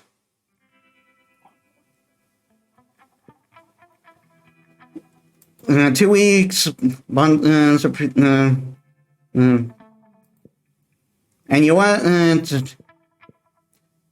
Polly took a summer job as a ghost of a Christmas present.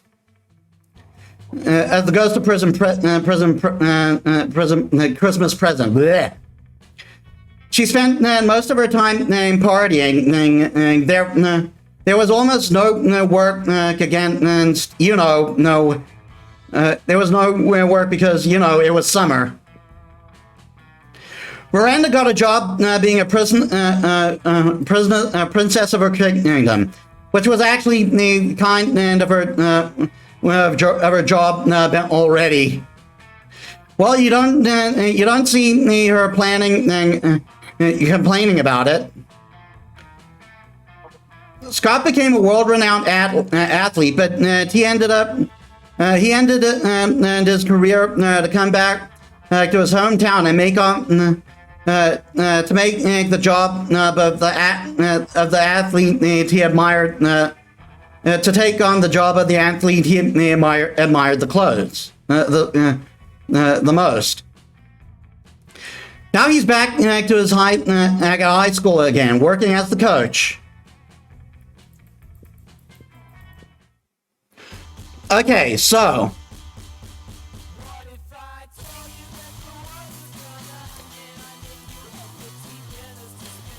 for Polly, you needed 8 hearts. You need plus 6 bold. You need 6 boldness, and you need plus 8 fun.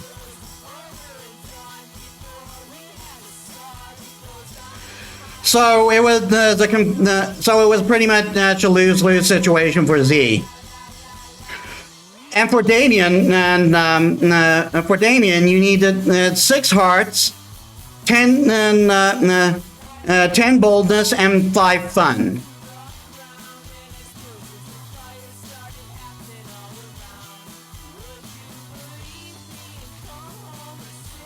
So there's where your problem was. I think you didn't have enough fun, Kronk.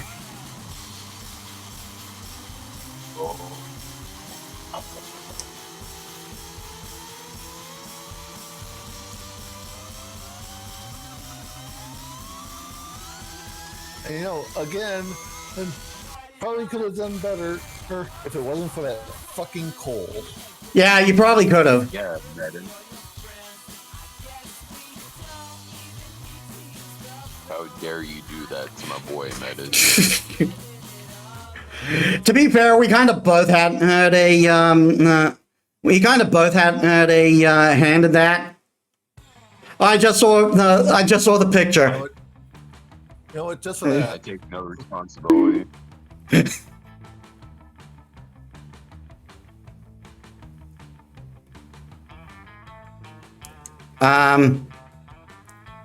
Weird. I didn't hear the bonk. Trust me, it was there. Bonk. Yeah, I saw it, and I just didn't hear it.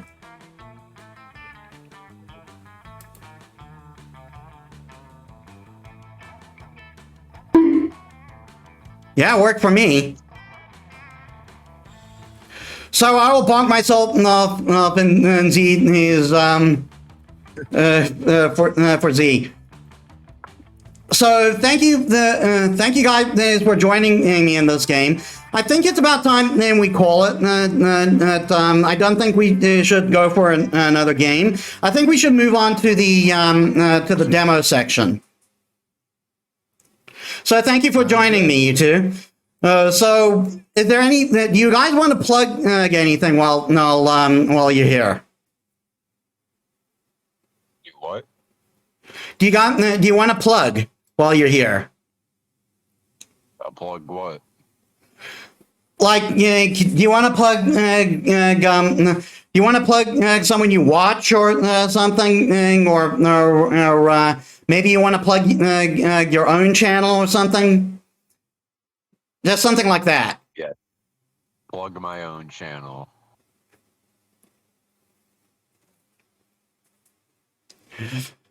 Okay, yeah. Kronk has a channel. Well, he's been playing Elden Ring lately, and he's been getting rather backhanded by it. Z. Backhanded by it. Getting straight up motorboated by that game. Z, what about you? Yes, please come check out my channel, twitch.tv/BreakmanZ. Probably going to be getting back into either Persona 5 Royal or Cyberpunk. Depends on my mood.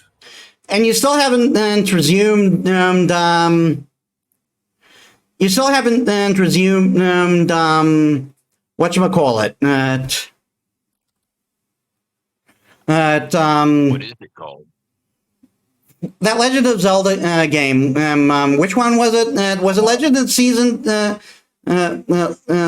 Oracle, I got through Oracle of Seasons. Next would be Oracle of Ages. Oh. There's definitely stuff that's going to be happening in the channel in the near future. I must have seen that. I must have missed that. Okay, I'll see if I can. I'll see if I can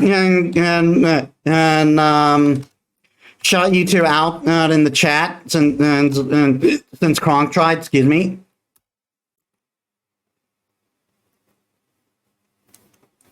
I guess you got to do the full thing.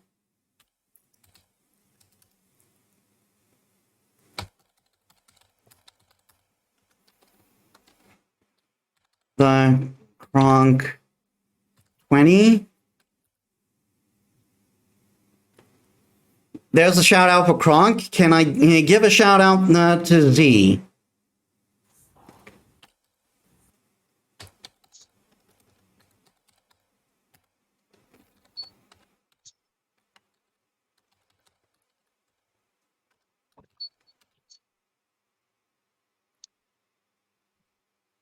The channel you are shouting out does not exist. Wait, what? Oh, it's all one word. Yeah.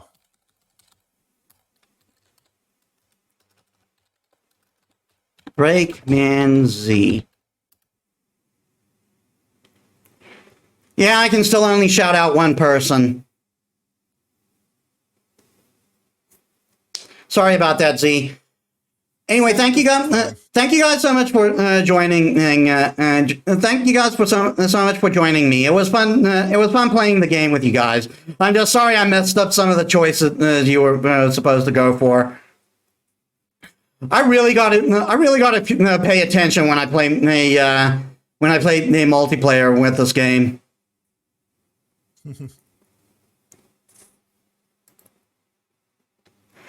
Anyway, I hope to see you more. I hope to see you more for the demos we're going to play, and the demos we're going to play next. Yeah, I'll be here. All right. Thank you for joining me for the stream. And I will take a quick bio break while I do so. No, give me a sec, everyone.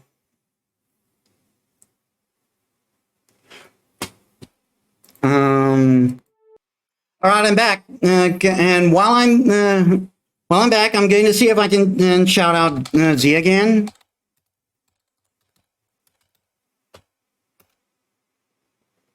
There we are. Got you your shout out, Z. Okay. Now let us see what we can do for Now let's see what demo we can play. I can only stream them for roughly another hour. But after that, I gotta call it quits, whether we finish the demo or not.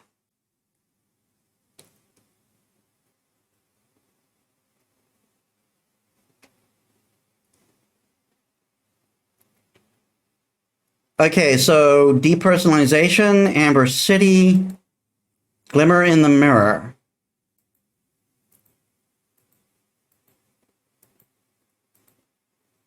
Mine Behind Us, which is apparently a cyberpunk game.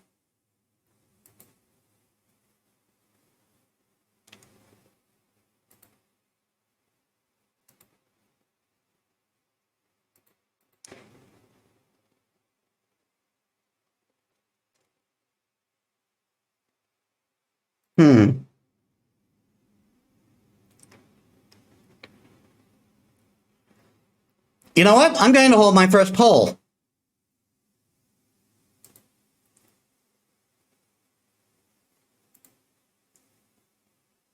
Create new poll.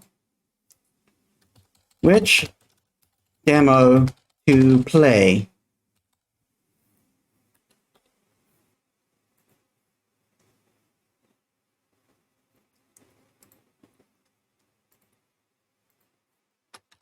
Amber City.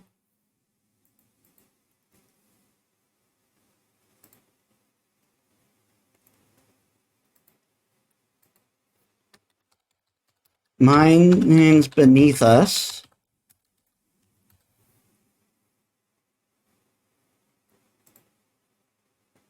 Or depersonalization.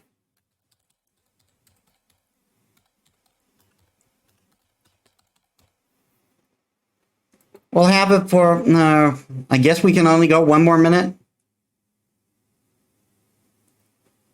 I'm not going to make give your viewers the ability to vote in the poll using their channel points by updating the listing below.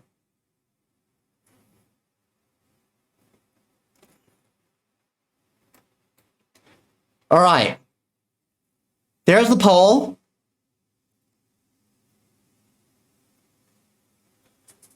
Which one shall we do?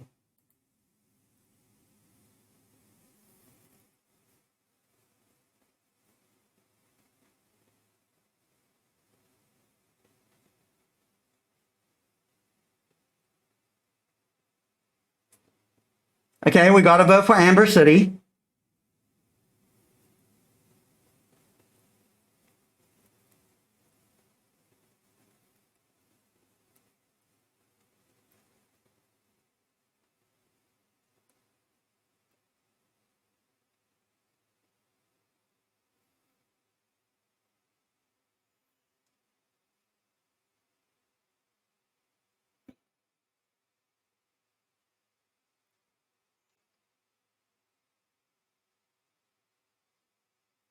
And the poll's over, and Amber City is the victor.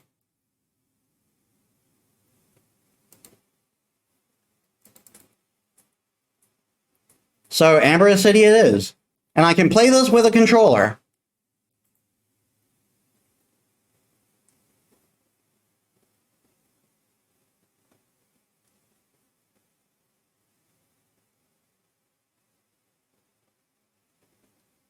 Oh, whoops.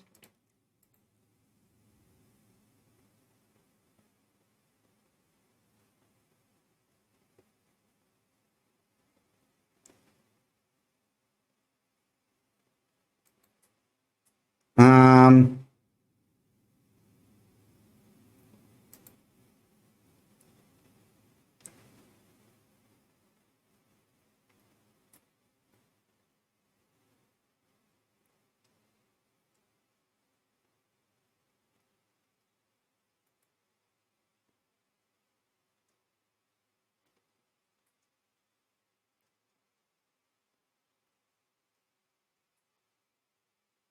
it's not responding.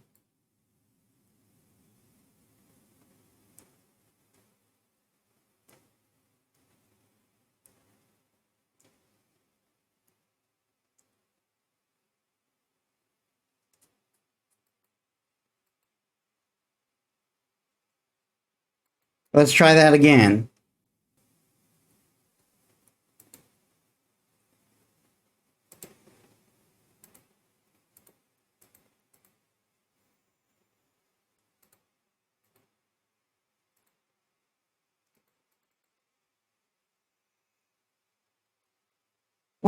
Why do you keep going for the second screen?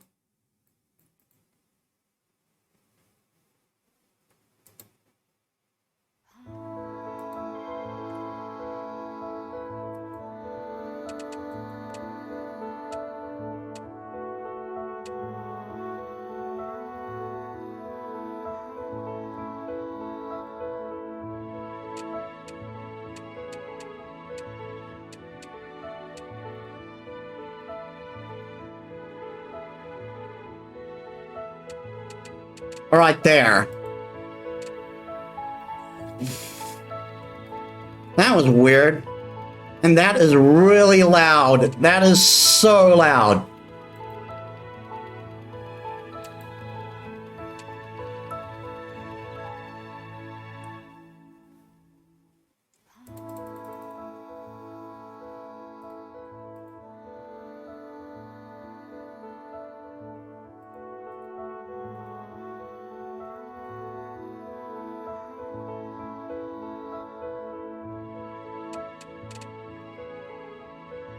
All right.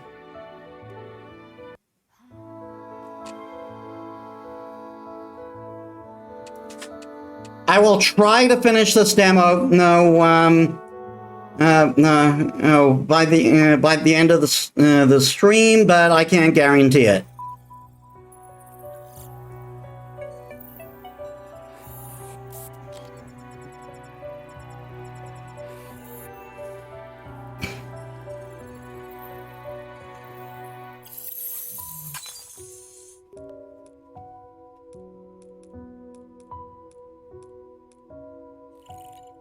You're awake at last. It's been so long. I will soon grant you your Vis Force. Consider it a gift. Continue forward, and I will contact you again.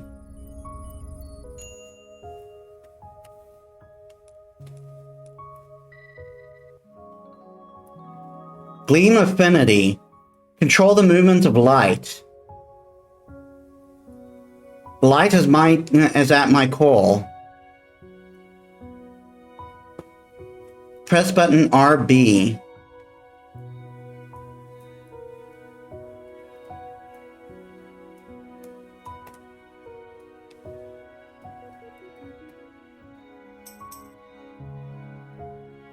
Let go. Ah, cool.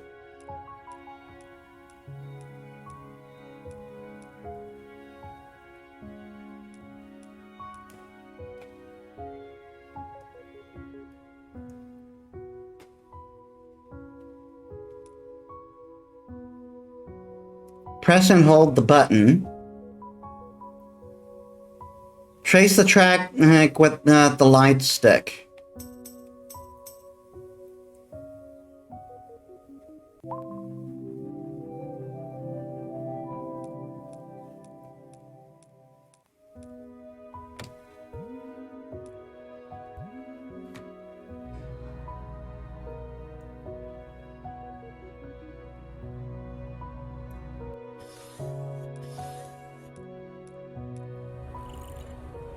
I always keep my word. We're in contact again. I have led you to a functional station. Let me tell you, finding one that works is in this rundown city is no easy feat. You can ride a train to quickly travel from one region to the next. Time to go, friend. Time is of the essence.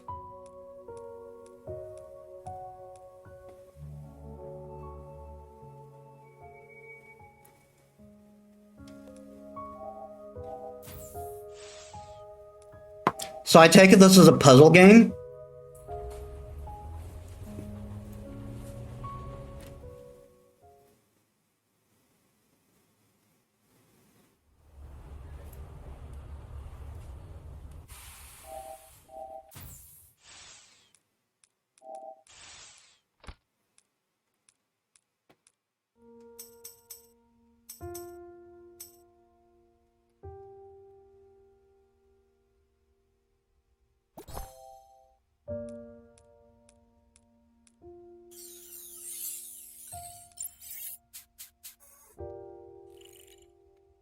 The gate is now open. Continue onward.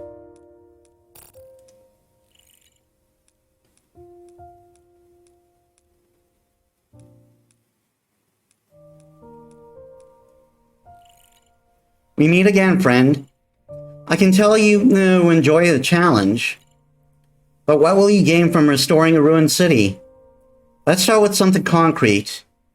Continue forward until you get to a machine. With the help of that machine, I will transfer your new Viz Force to you. You once possessed near limitless power, but now with the city in ruins, you have lost your former splendor. Take your Viz Force and continue onwards. Perhaps you have what it takes to restore Amber City. Absorb. Press X to absorb the lamp to absorb the lamp's light. Hold down X to absorb the lamp's light. Am I like the goddess of the city or something? A patron goddess? You can move while using Lucina Call.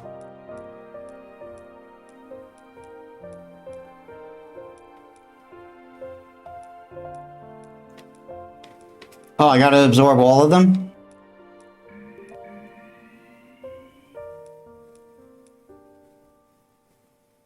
Press RB.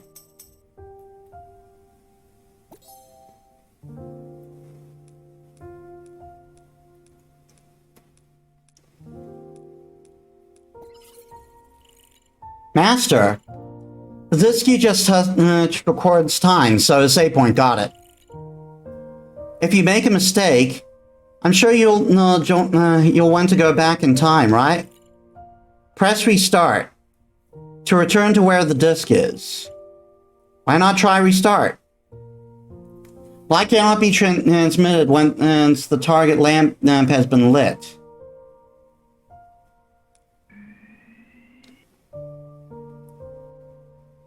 Excess light can be used to light up the next lamp.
Um,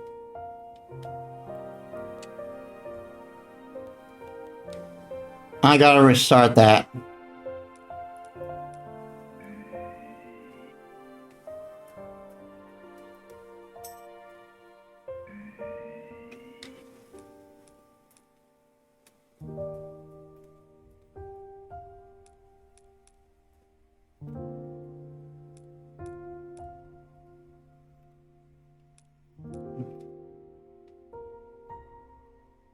Hello?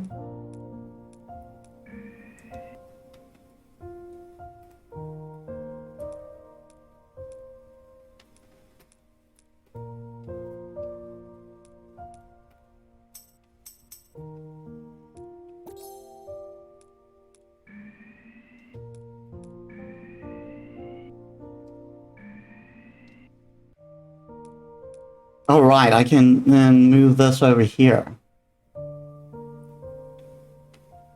Or so I thought.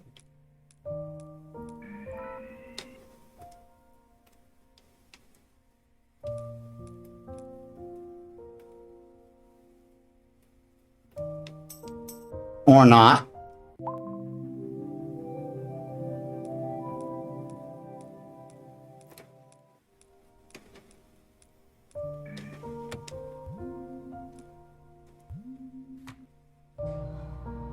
This is an interesting game.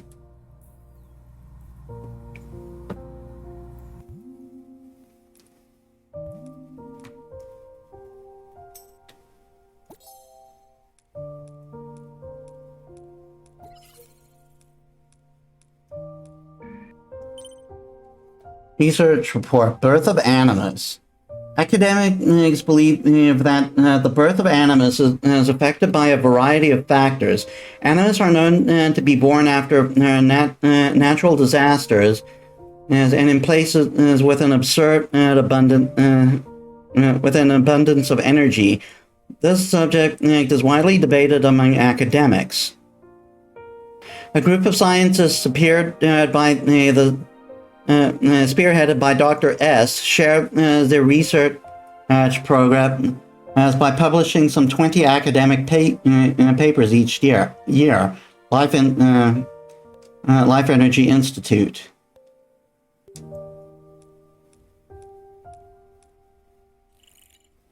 The animus are beings of energy, beings completely different from humans.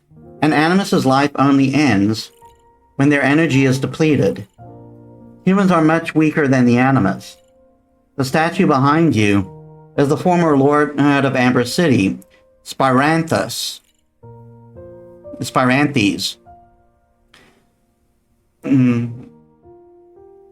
She saved the city in a time of danger.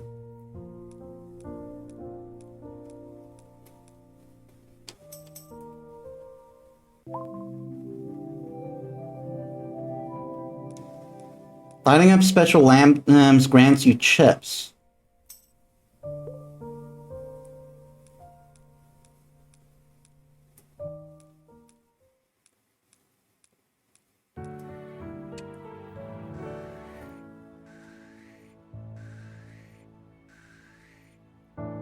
Ah, so it's a bit of a collectathon too.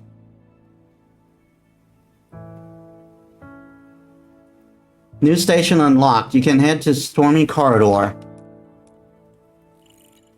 See? I found another station.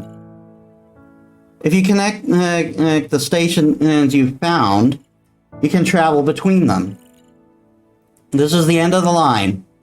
A place once known as the Crown Tower. That's where the Lord's throne is. However, times have changed. The stations are no longer able to reach it.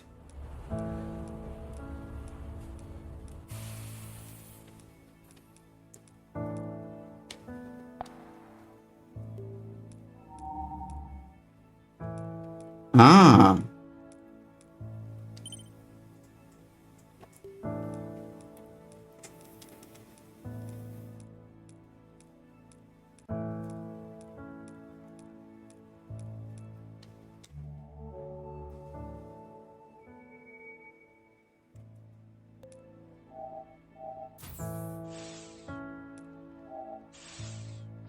So are we one of these animus?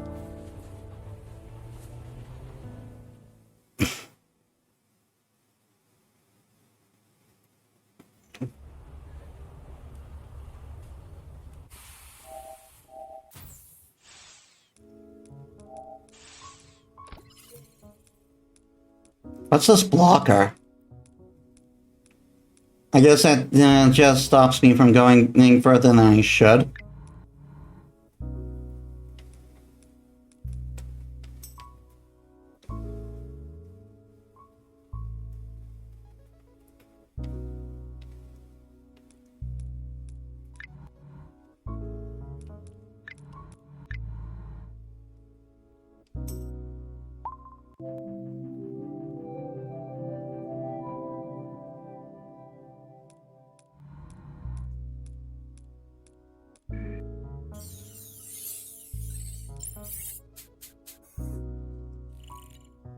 Guidebot 201 at your service.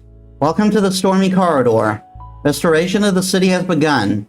Master, are you restoring the Amber City so that humans may return? Or is there another reason? Why am I at 0 frames?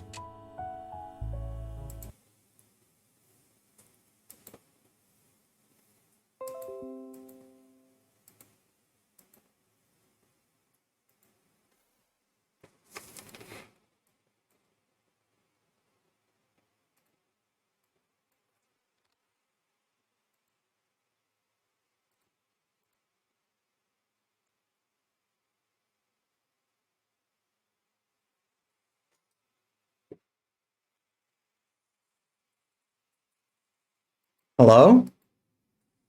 Hello?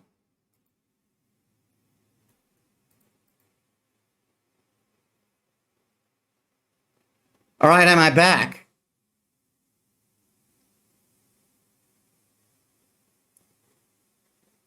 Ah.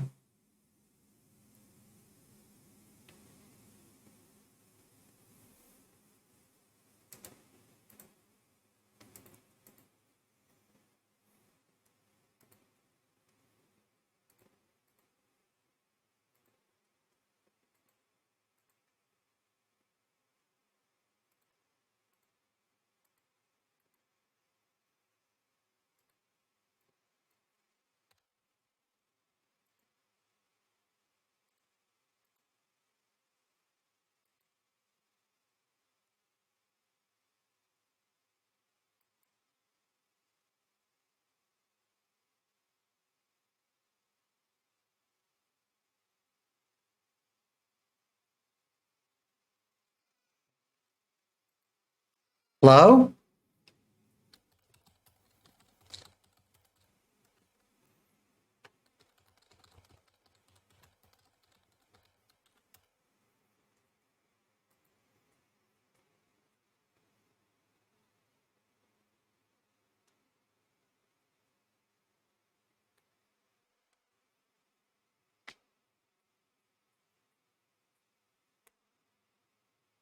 What is going on?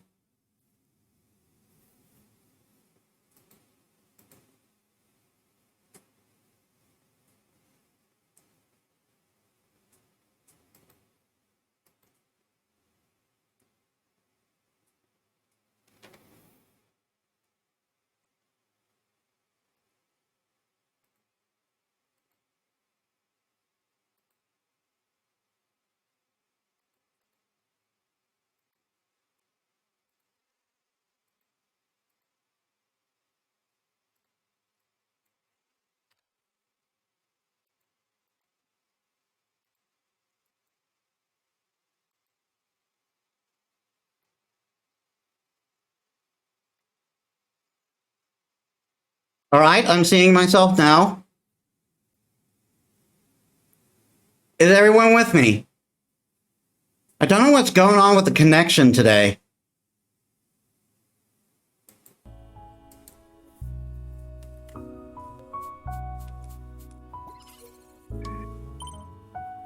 Amber calendar, November 15th, year 141. Cities are at their coziest on sun-filled evenings, filled with golden light covered and covering every brick and stone. And a gentle breeze is caressing every smiling face. There is neither summer, winter, nor spring in Amber City. Only one season, never-ending autumn. I saw a girl in a white dress walking atop the roadside railing. She stepped away like a ballet dancer without an audience, like a weightless cat. Her movement and sleep lead and unrestrained. The thin rail could just as well have been the ground. So effortlessly did she advance. She then advanced off the railing, her fall stopping mid-air like a grain of dust being blown away by someone's finger. Light surged from within her and lit up the street lamps as she went. That's when I knew she was like me. But what I didn't know at the time was that she was an animus who had lived in Amber City for over 100 years. As one that had ascended the throne of a human city. Her name is Spiranthes. Excerpt from Naiad's journal.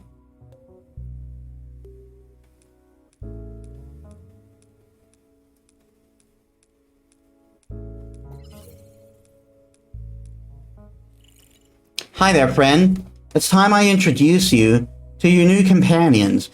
And it's type 233s. You can control them to move when you do. They are loyal to a fault and hardworking and will help you as best and hardworking and will help you as best they can. That's weirdly spoken. They will lend you their power, and this power will grant you joy. You will come to understand one day.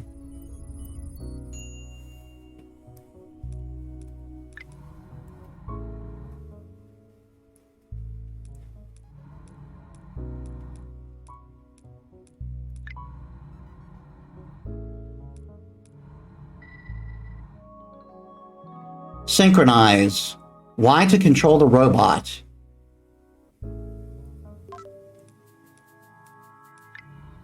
Ah. Press Y button again to disconnect from the robot.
Oh, wait.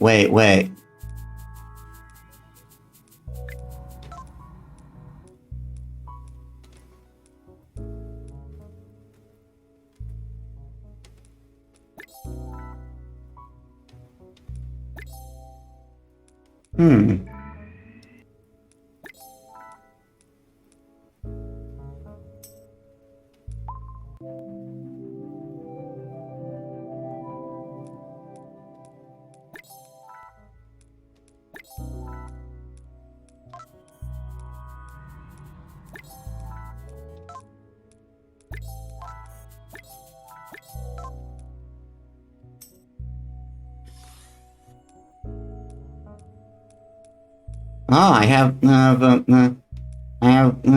elsewhere to go now. But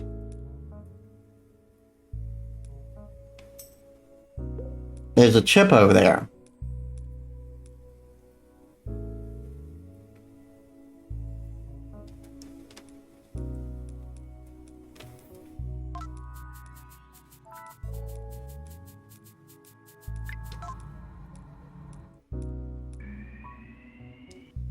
Having restored an area, the light cocoons cannot be reclaimed.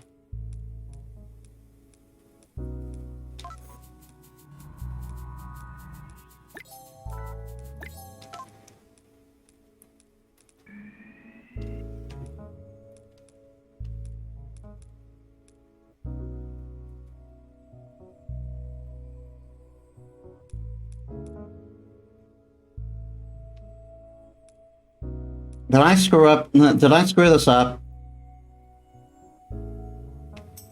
No, I didn't.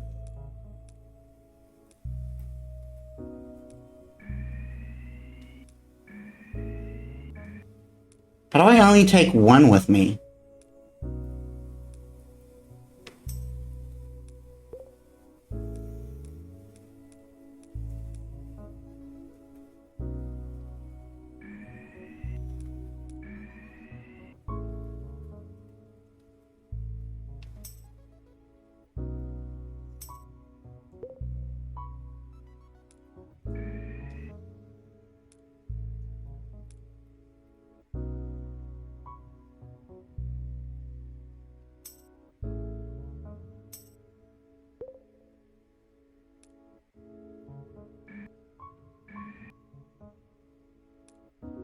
Hmm.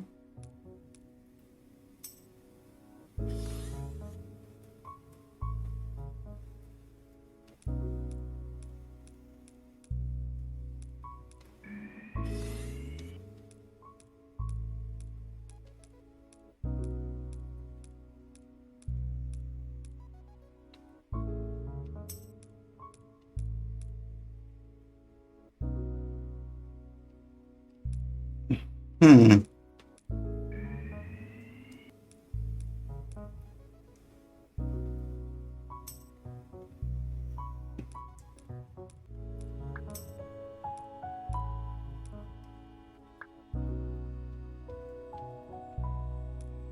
Did I screw this up?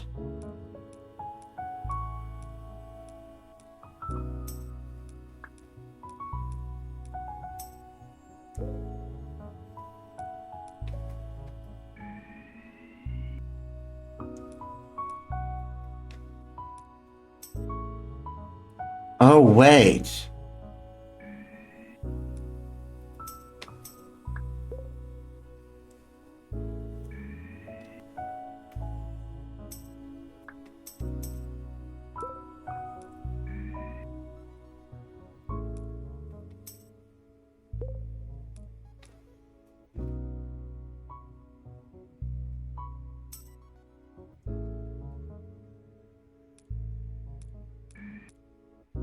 Aha!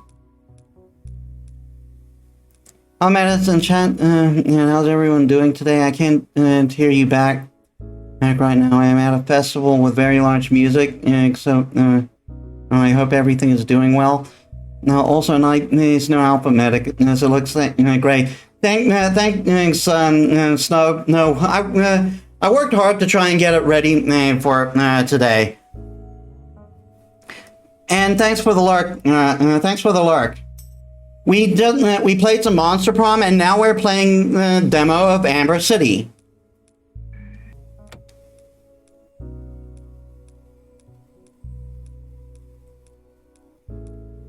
Hmm.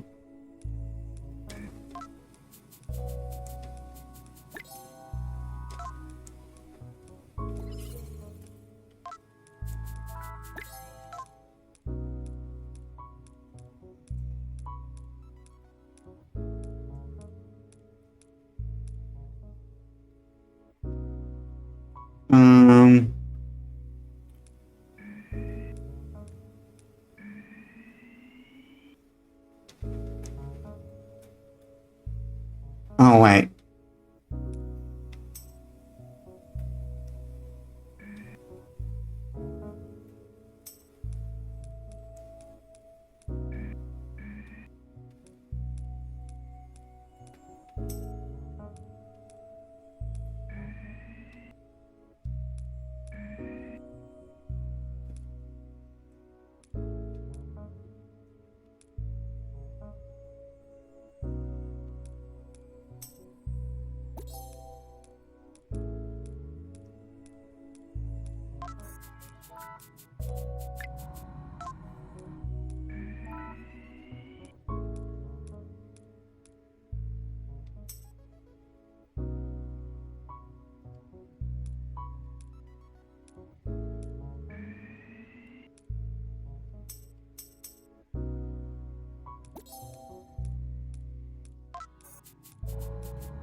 Ah, I moved myself down here and now I can continue.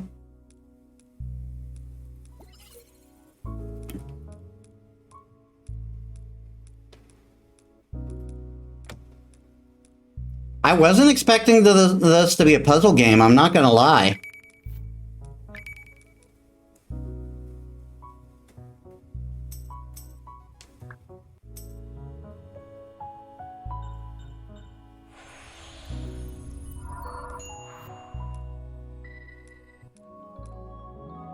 Time reversal. Right trigger to reverse time. As beings of pure energy, animals can release energy to transmit into devices without loss. However, using this force reduces an animus' life force. Some powerful animus mastered even greater Viz force as they continue to expand their life force. For example, to control the weather or reverse time, press RT to reverse time.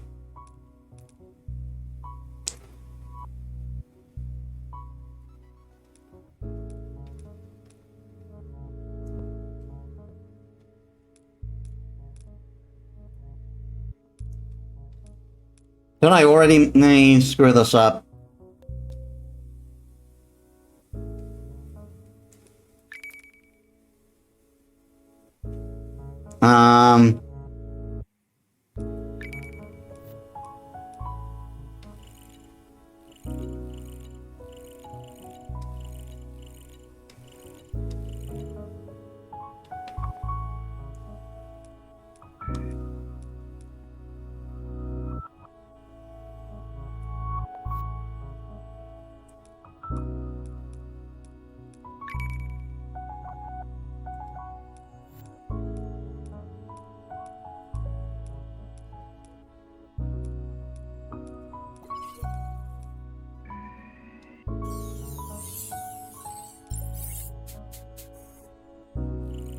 Master, thank you for awakening me. With the Viz Force you gained just now, you can reverse time itself. This power to turn back time at a point before. Use this power to turn back time to a point before. You can use this power to your heart's content. It comes at no cost whatsoever.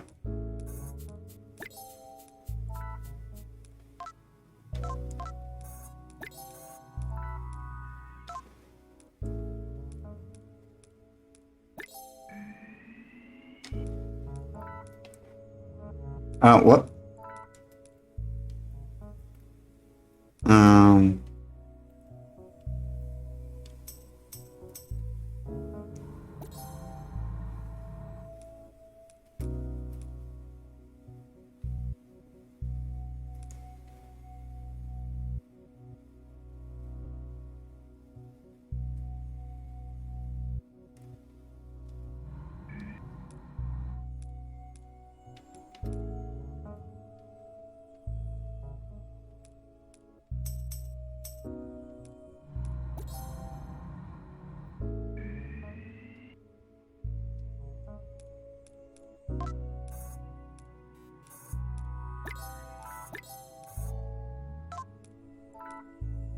How do I get up there, though? Oh, I just take one. No, I just get rid of one.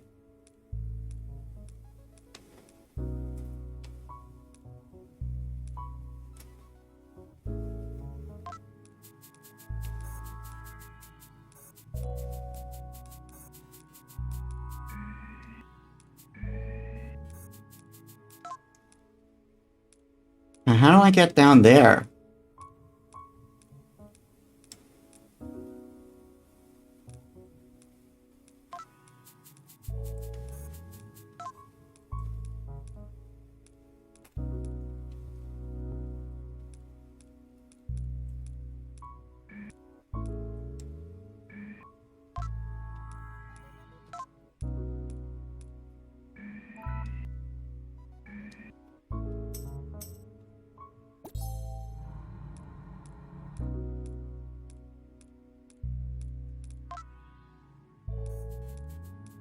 I may have screwed myself.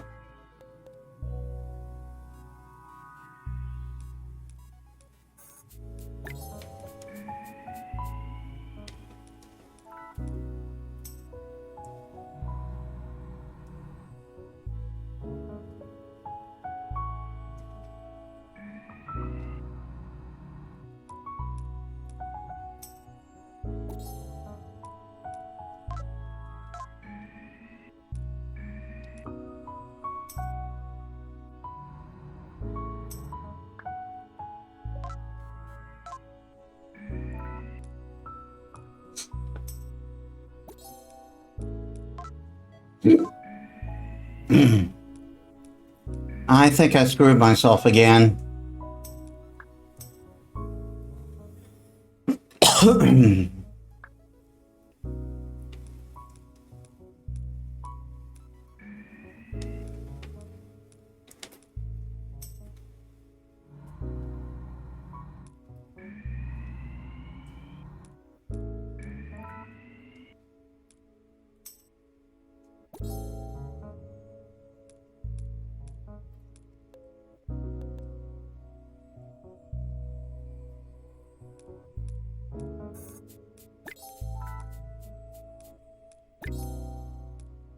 Oh.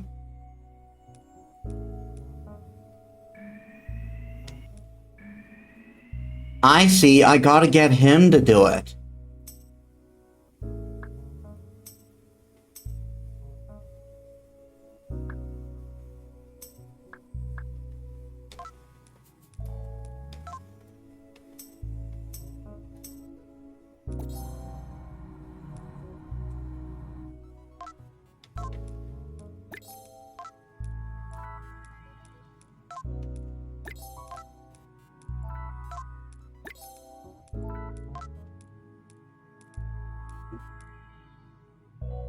How does this help me?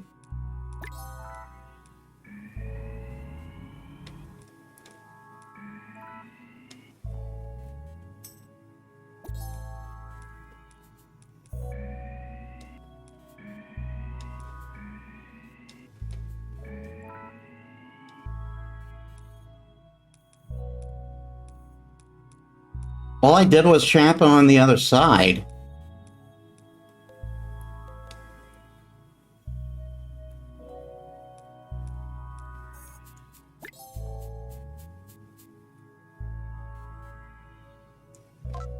Oh wait, I gotta move him over here, don't I?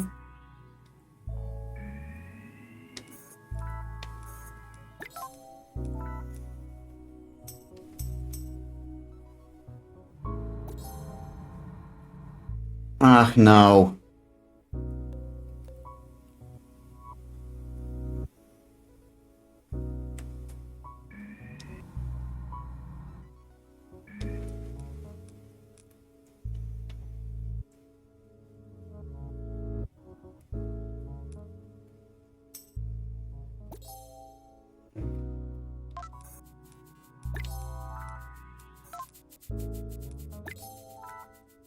I think I got it though.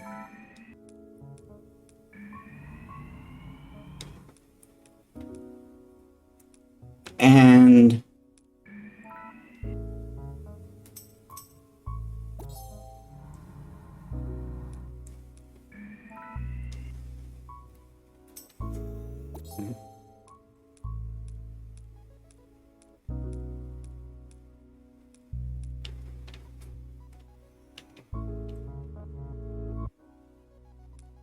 ah.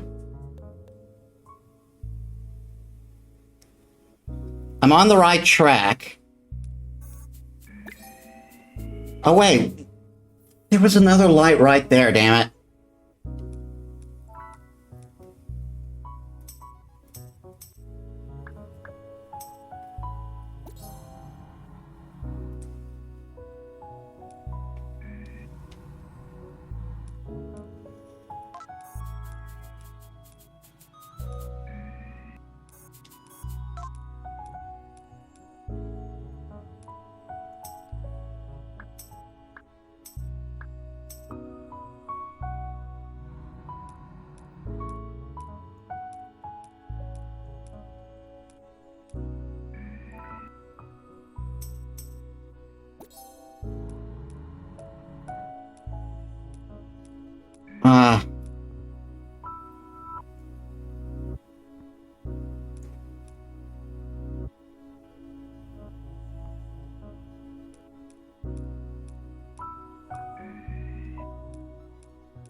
I missed one, and I missed stuff.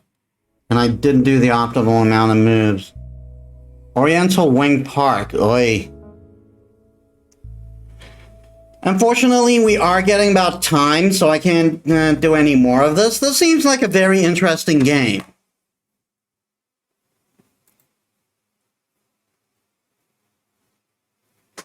So thank you all for joining me for this experience. Thank you for Z and Kronk for playing Monster Prom with me. I was hoping Robin could join us, but apparently other things came up for her. And it was great showing off my new outfit. I'm very proud of the work I did for it.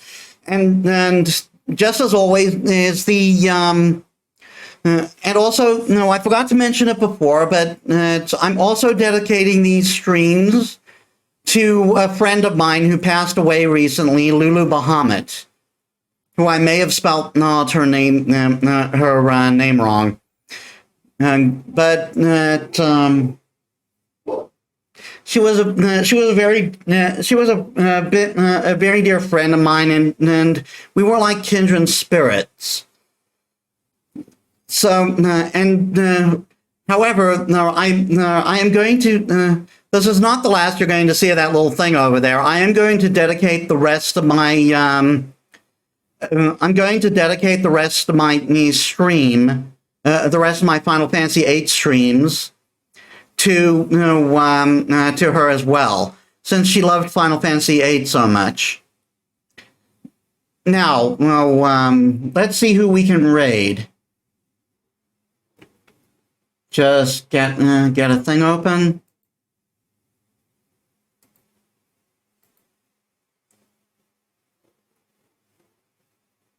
Huh, no one I've raided before.